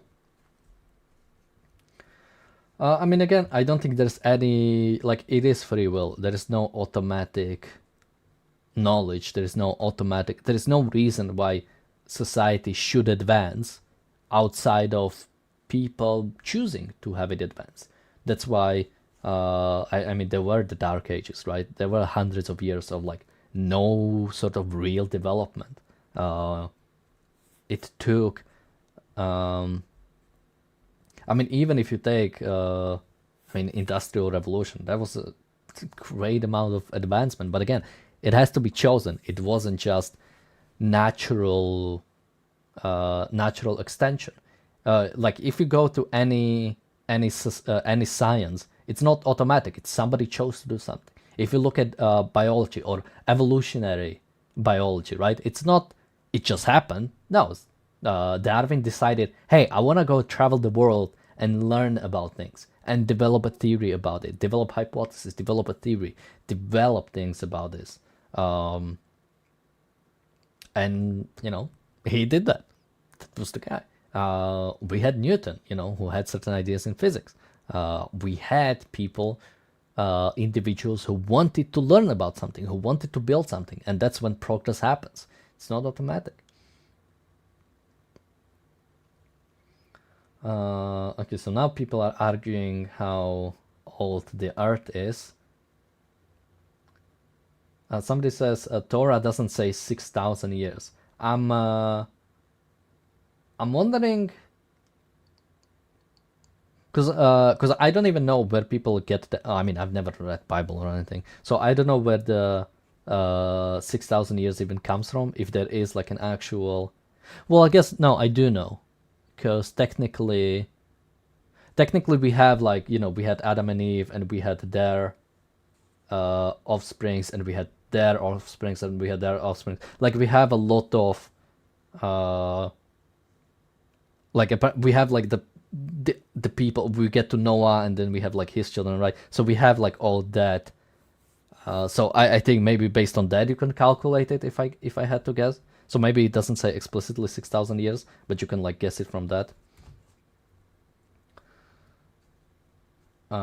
We have a super chat from Ex Nihilo. Thank you so much. He says Peekov is nothing to what I just heard from this guy.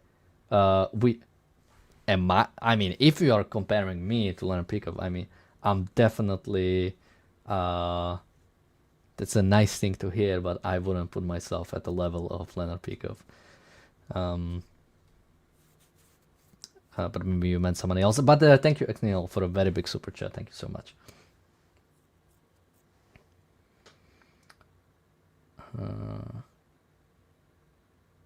Tenebris says some Christian added up the generations going back to Adam and Eve who never existed. Oh, okay, so yeah, that will make sense.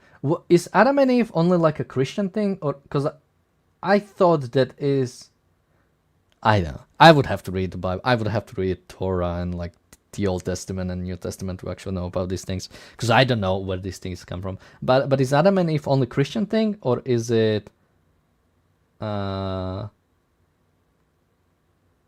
only like a Christian thing, or is that Jewish thing?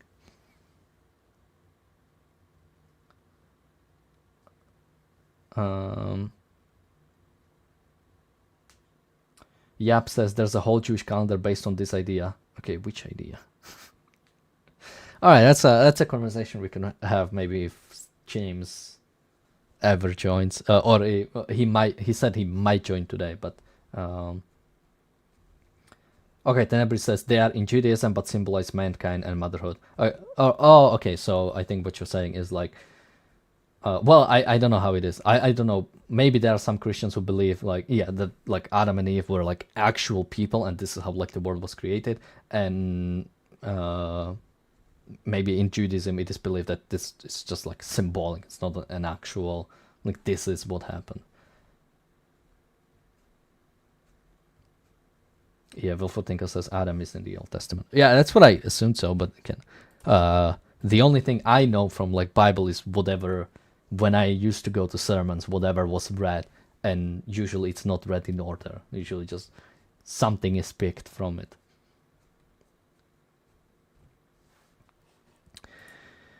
So let's look at some more.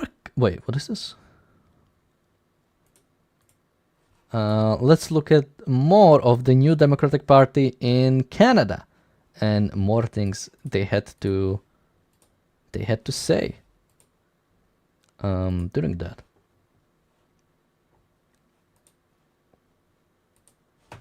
Oh, you can hear this. My name is Nicholas Torno. I come from Kingston in the Islands. My pronouns are he, they. And I have a question about the video we just watched, the tribute to Jagmeet Singh. I want to know how much money it cost. I want to know how much time it wasted out of the convention. And I want to know who decided on it.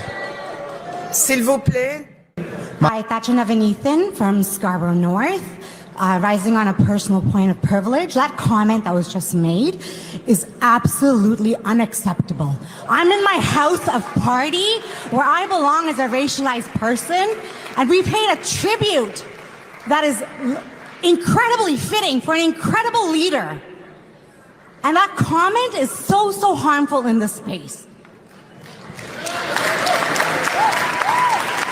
I think the people that are here, that are racialized, that are people that have not ever been seen before, deserve the space, and our leader that look like us and change the politics for us as New Democrats, as Canadians, as Ontarians, as people from all across this world, as people that have survived genocide, deserve goddamn respect in this house.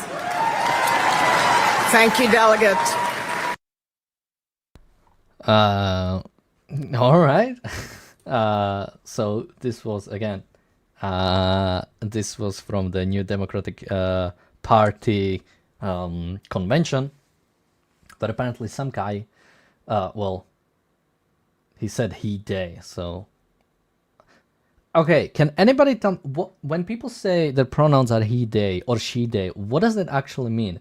Because I can understand if it's like they, them, right? You just want to refer to yourself, or you want people to refer to you in sort of like, I guess, third person, or sort of with them.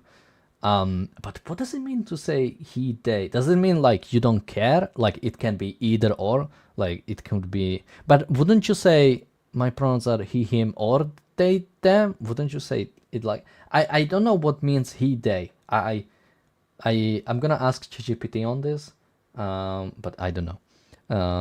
But yeah, as Chandler says in the chat, let's racialize this. Let's make this about racism. Which, all right. Okay, I asked ChatGPT what does he, they actually mean. All right, so my prediction was correct. It basically means they're flexible. They or them or he are flexible. Yeah, Wilfred thinks just grammatical options for your convenience. Yeah, it seems like. Yeah, it seems like it does mean that it can be either. Linda says it means they want attention. I mean, I could like see it from that, but like, I mean, like somebody who says that, I would assume there is like an actual thing behind it, or at least I'd like to assume that there is something behind it, and it seems like it's sort of like it can go both ways, or you can use whatever. So that was one from NDP, and I think we have at least one more. So let's take a look. This convention was one hell of a convention. A lot of things happened. Go ahead. It's got point of privilege. Hey, point of privilege.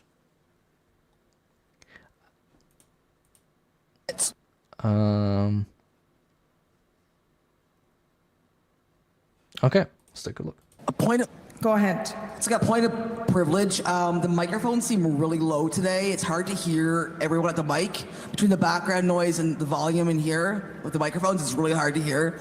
And the closed captioning also is slower to make it hard to keep up with what's going on. What does point of privilege means? Because like this is like a... To me, this feels like, hey, just raise the volume of these things. Does point of privilege mean like people are being unprivileged by having low volume? Thank you, delegate. I have a hearing impairment and I'm struggling to hear the delegates, and I know that you are too. Let's have some order. We'll hear from the delegate on microphone 1, please. I did want to bring attention to the fact that a fellow delegate is holding the gender parity cards. Let's take the microphone to that delegate. We'll hear from them right now. Thank you, Joyce Sanchez. She, her. My pronouns are she, her, elle in français. It's going to be really hard to follow Rob Ashton. Amazing speaker. We are a working class party. I think most of us in this room are behind that, and while we can debate on the specific words and who is and isn't included, I think our Constitution needs to recognize that. And I also recognize there is, I'm sorry, I'm speaking way too fast. Let me slow down for the closed captioning. I'm so sorry, I get excited. It's a point of privilege. The closed captions for this convention are running between 6 and 10 seconds behind. So it's just a request for the chairpersons to be aware. And when you move to a vote, I'm still reading the debate. So if we just take a little pause, that would be appreciated. Okay. Yes, bonjour, hi. My name is Parker Tian. I'm representing Vancouver Quadra. Just to reply my Franco comrades' prior point of privilege earlier, as you can see, I do have one of the translating device. However, I'd like to raise this to the chair's concern that the sign-out process for this device is not necessarily the best because it requires you to fill the form and give a piece of your ID, and most people don't even know where to get it, which is behind the registration table.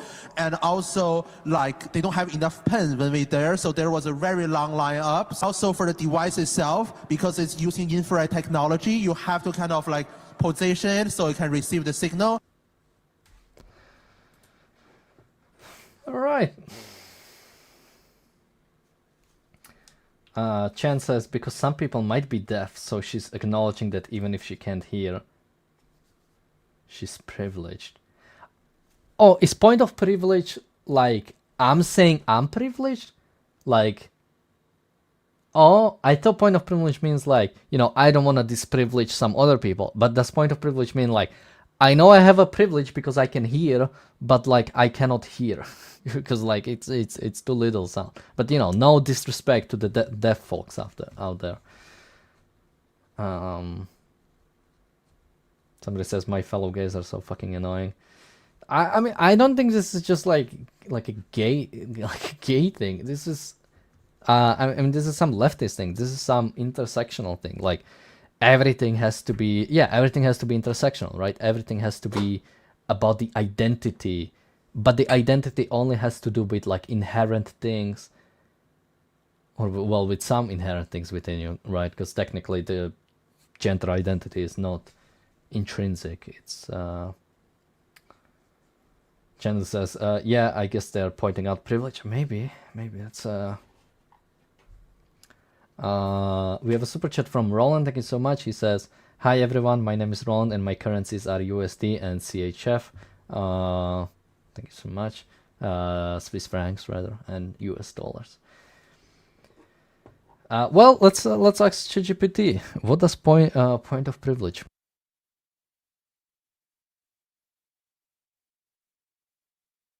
What we would do without ChatGPT. And we have a super chat from Yabs or YABS. He says, I think they are trying to establish a fair racial ladder. Yeah, I think that's what Nazis did. They also tried to do that. Point of privilege is a term used in meetings, especially formal ones using rules like Robert's Rules of Order. Basic meaning, it's when someone interrupts the proceedings because something is affecting their ability to participate right now. Oh, so it isn't even some... Also, maybe it isn't even some like lefty, some new thing, but... Okay, no, but they might have adopted it. So it looks like, because this, like, apparently this goes back to like 1876 when this book came out. So point of privilege, or at least in the way it has been used, might be just something like, yeah, basically there's something happening that is impeding on your ability to participate. So point of privilege, I can't hear the speakers. I cannot participate in the discussion because I can hear them. Point of privilege, I cannot see presentation, right? I'm seeing like examples. Or like the room is too hot or too cold or anything, or there's like a distracting noise. Which I would say that's fair. I think it's kind of weird to say point of privilege. But like it's like that's what it started, right? It's like an actual thing. Like, hey guys, I cannot hear the speakers. It's kind of hard to hear them. But it looks like more recently, it's also being used to like call out language or ask for accommodations. Like, don't use this term. Like, hey, point of privilege. You're using what is it? I think I've heard this in like a US, or I think it was. I think this happened during like maybe it was like a state Congress thing or something like that, where somebody said like it was some Democrat who was using sexual preference as a way to refer to like gay people with different sexual preferences or something like that, and somebody said we're saying sexual orientation right now because sexual preference is implying that it's a choice you make rather than something you are born with or something you developed. So I found that funny. So yeah, channel says they are appropriating a term.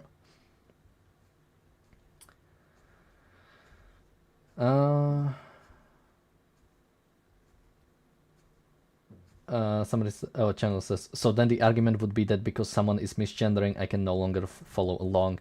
Or somebody's using bad language, right?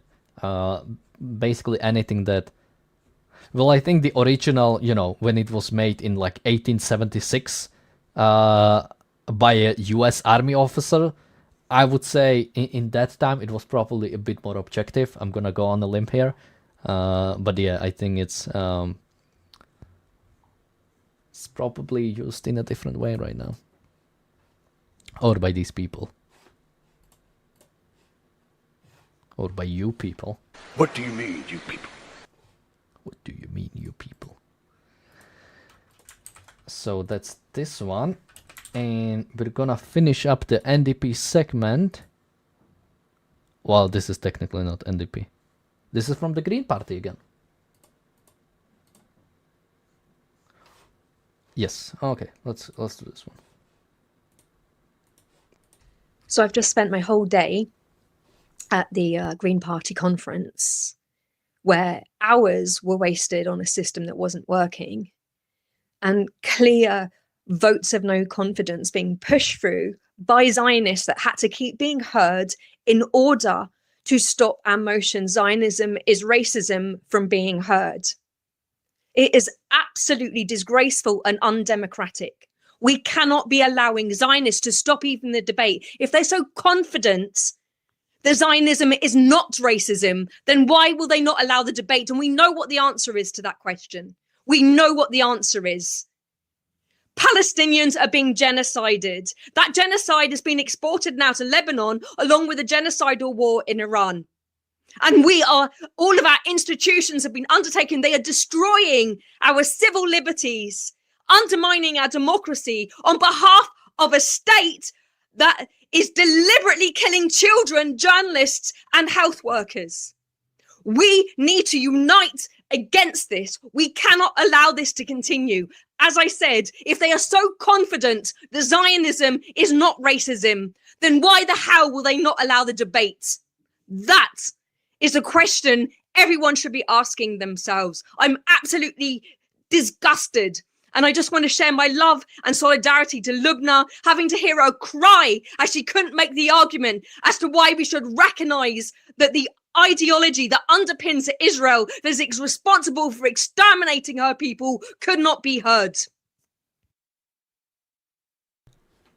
Imagine listening to that and simply swapping Zionists for Jews, because that's what she actually means. I mean, this is like, this is like I would be listening to certain Austrian-born painter later becoming a German politician. Like, Schrecklich, Kreiglich, Galeilich. Like, what is the difference between like this and the anti-Semitic rants from like Hitler? Sorry, I need to clear my throat.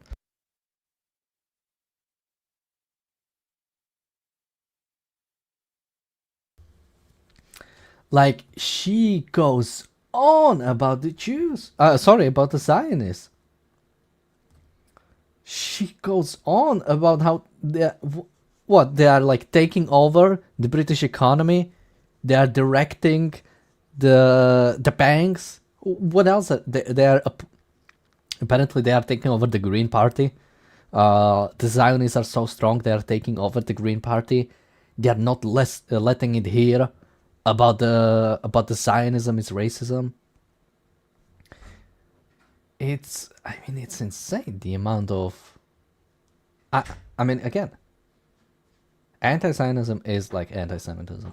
The way people use it, the way they think that simply replacing two words, that simply saying Zionist instead of Jew, somehow excuses anything you say after. Somehow you can be racist, you can be like bigoted as long as you use the proper words. Like, as long as you preface it in a good way, you can just say anything.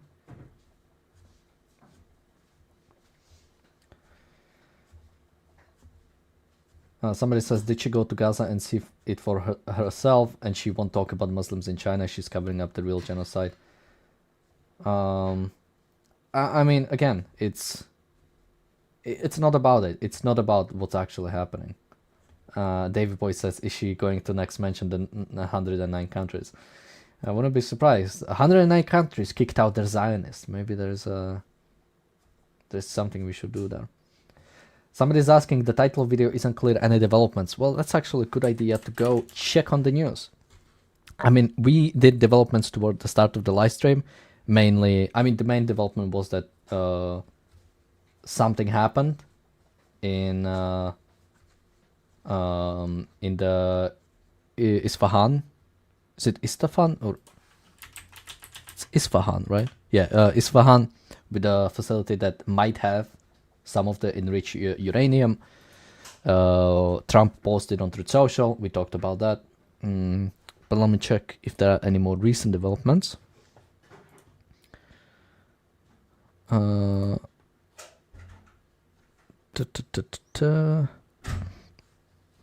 So suspected drone infiltration in Western Galilee. So people stay careful. Stay careful. And over 40 rockets fired at northern Israel. That's very scary. So again, people stay careful. So outside of sirens, it doesn't mean that there's much happening, at least that I see. 10 European nations urge Israel to avoid expanding operations in Lebanon. It's okay. So can, telling Israel to basically not... if FIFA president says Iran will be at World Cup, what the hell? How? Okay, well, that's happening, I guess. But yeah, not many news outside of that. Okay, let me see.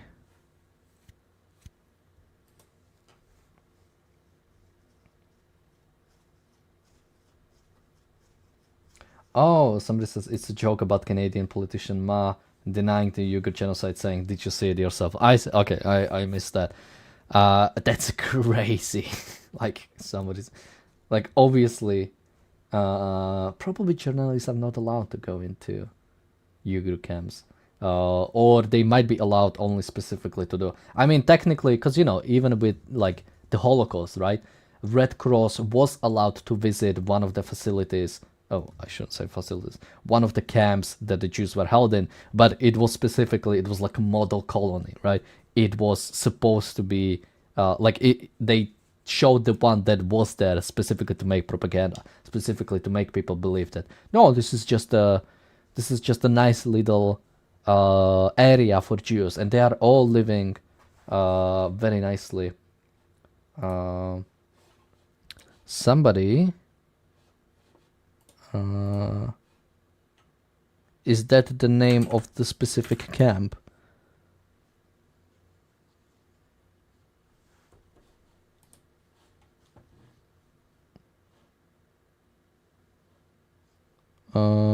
It is, somebody said, jeez, I cannot read it.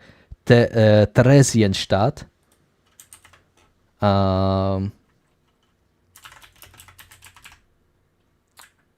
Yes, okay, so it looks like it's this one, Theresienstadt, or Theresienstadt? Oh, Theresienstadt. That's the one, that's basically the one ghetto where the Red Cross was allowed when forced labor wasn't necessarily used there, or use of slavery was not used there, and basically, yeah, was one of the... Maybe, but it looks like even in this one, people were killed, and then deported to actual extermination camps. Because again, not all camps were extermination camps. Some of them were simply sort of these like slave labor camps.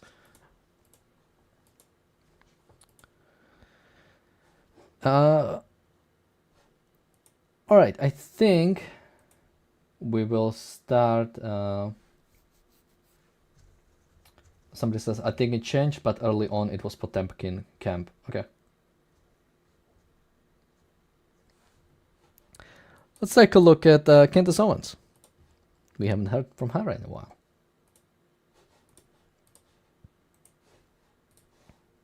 Why are they chanting death to America? Why are they chanting that? That's kind of a random thing. Like, I know because wake they up want one day and go like, Americans dead? but why do they want, why are they specifically chanting as opposed to saying, I don't know, death to China or death to Russia? What is it specifically about Well, they say America? death to America, death to Israel, death to the United Kingdom, actually. Oh, okay. Death to pretty much anyone that wants to stand up to them.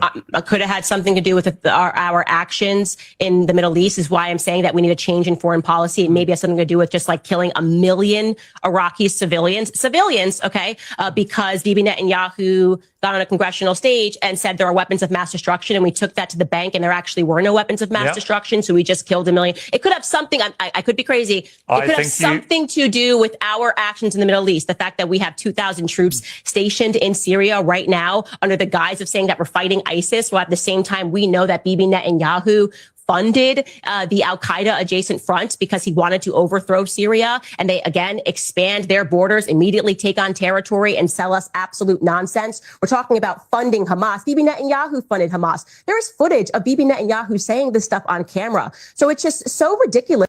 Oh my God, this is only half of it?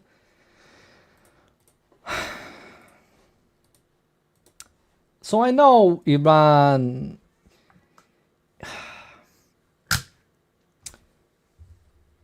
What is this like excuse? Like I'm wondering what. Let's say I'm wondering what if like Candace Owens ever like met a domestic abuse victim, and asked them, well, okay, I know you were beaten almost to death, but what did you say before? I mean, they wouldn't beat you just for no reason. I'm sure they had a reason to beat you. Like, that's the way she talks about international politics. Like, I'm sure Iran has a reason to say, to want to kill all the Jews, to want to attack America, to want to destroy America, to want to kill Americans. They wouldn't just do it for no reason. I'm sure they have a reason to do it. But again, that logic is never applied to the other side, right? But doesn't America have a reason to have soldiers in Syria? Doesn't America have a reason to want to fight Iran? Is that not excused?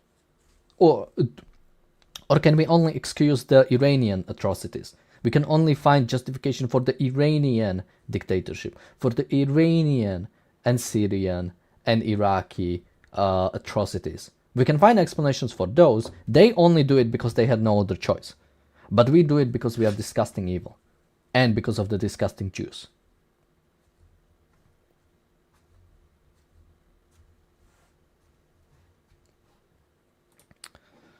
Let's take a look more. To me, to pretend that they're in some predicament, that they may be eradicated soon, which is why they have to keep funding all of these terrorist groups and then pretend that they're victims of terror, when in fact they are people that are imparting it worldwide. You know, I just think that, like I said, Generation 9/11 has grown up, and I think that our eyes are very clear here, and we recognize that our relationship with Israel has become increasingly problematic, and it always was problematic. So I'll again ask the questions, Piers. I'm asking you because we're having a conversation. Yeah. Name something positive that our Zionist APAC foreign policy has brought to America. Well, I think the positive side of, if you want an answer about that, is that America has been Israel's steadfast ally because it recognizes as a country that Israel has been under an almost unique, multifaceted threat on its border for a very long time from people that want to destroy it. And you know that you may not see that as a benefit, but Israel has been very supportive to the United States in many ways.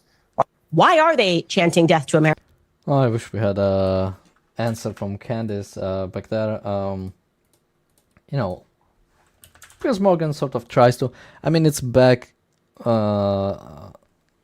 I mean, to some extent it's good, to some extent it's bad, a way of reasoning why the sort of American-Israeli alliance is okay.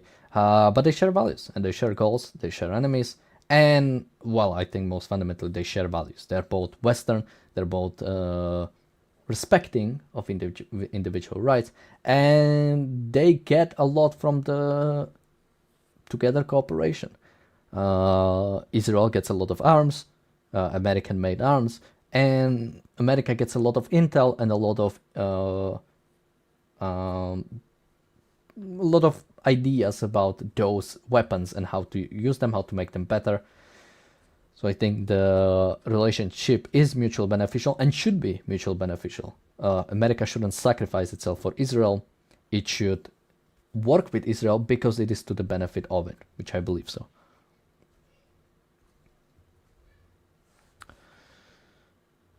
Well, since we've also covered the news, and I don't think we will be getting more people today, and we've mostly covered what I wanted to cover today, I think we will wrap up for today. But maybe people in the chat, if you have any last questions in the chat, or if you have any ideas on what we could do in the upcoming days, because a big part of the current streams is not as much is happening with the war. Unfortunately, not many operations are happening in Iran, or I should say they are happening, but there's not much to say on like we bombed this here today, unless there's like a big change in strategy.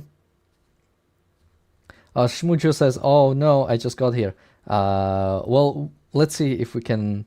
If anybody in the chat has any questions or any ideas, and maybe we could go for a little bit longer. But you can also go back to the live stream.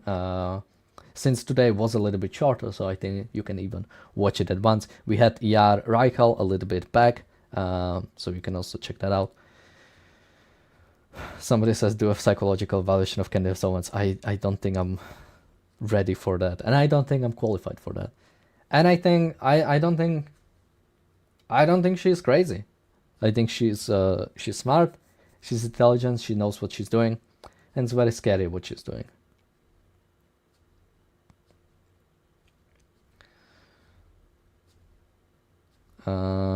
Somebody says Nick Land acceleration in this episode. I not a fan of accelerationism.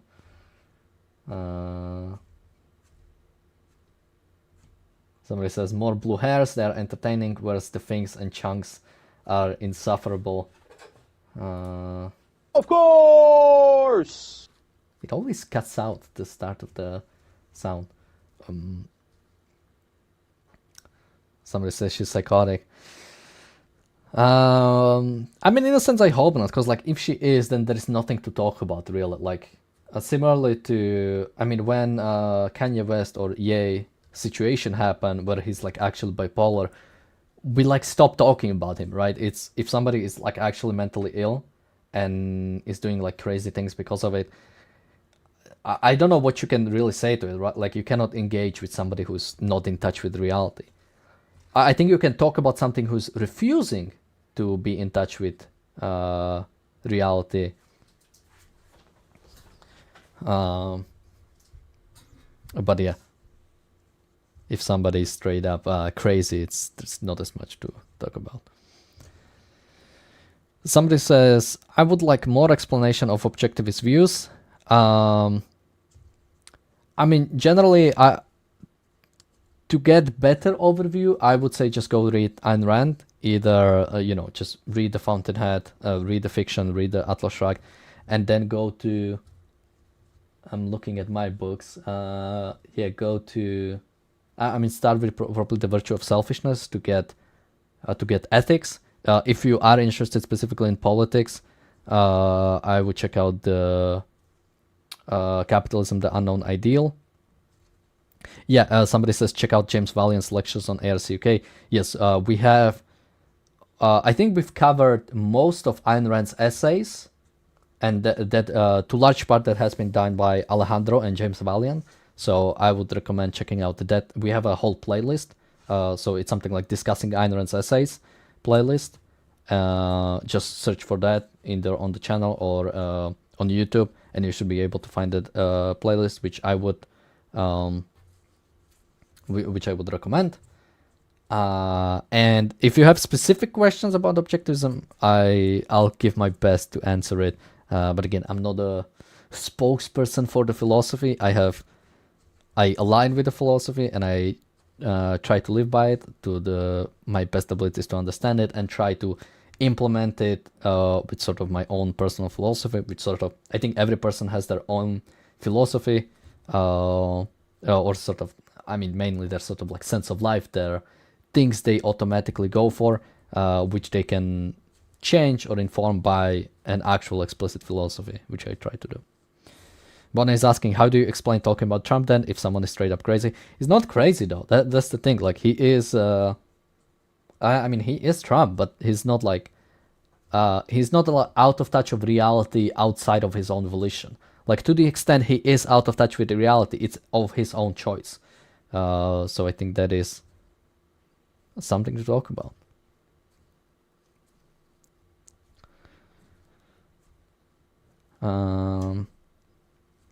All right. With that, I think we can actually wrap up. So thank you for joining me today. I think this was a very good live stream. I think it came out very well. Again, we were joined by Ideological earlier, and we will be on tomorrow like every day. And I believe we should also have more people tomorrow. So hopefully a longer live stream. But until then, thank you again for joining me today. And you should check out some of the other live streams, or I will also try to get some of the actual videos out. So some shorter content you can consume from these long live streams. Well,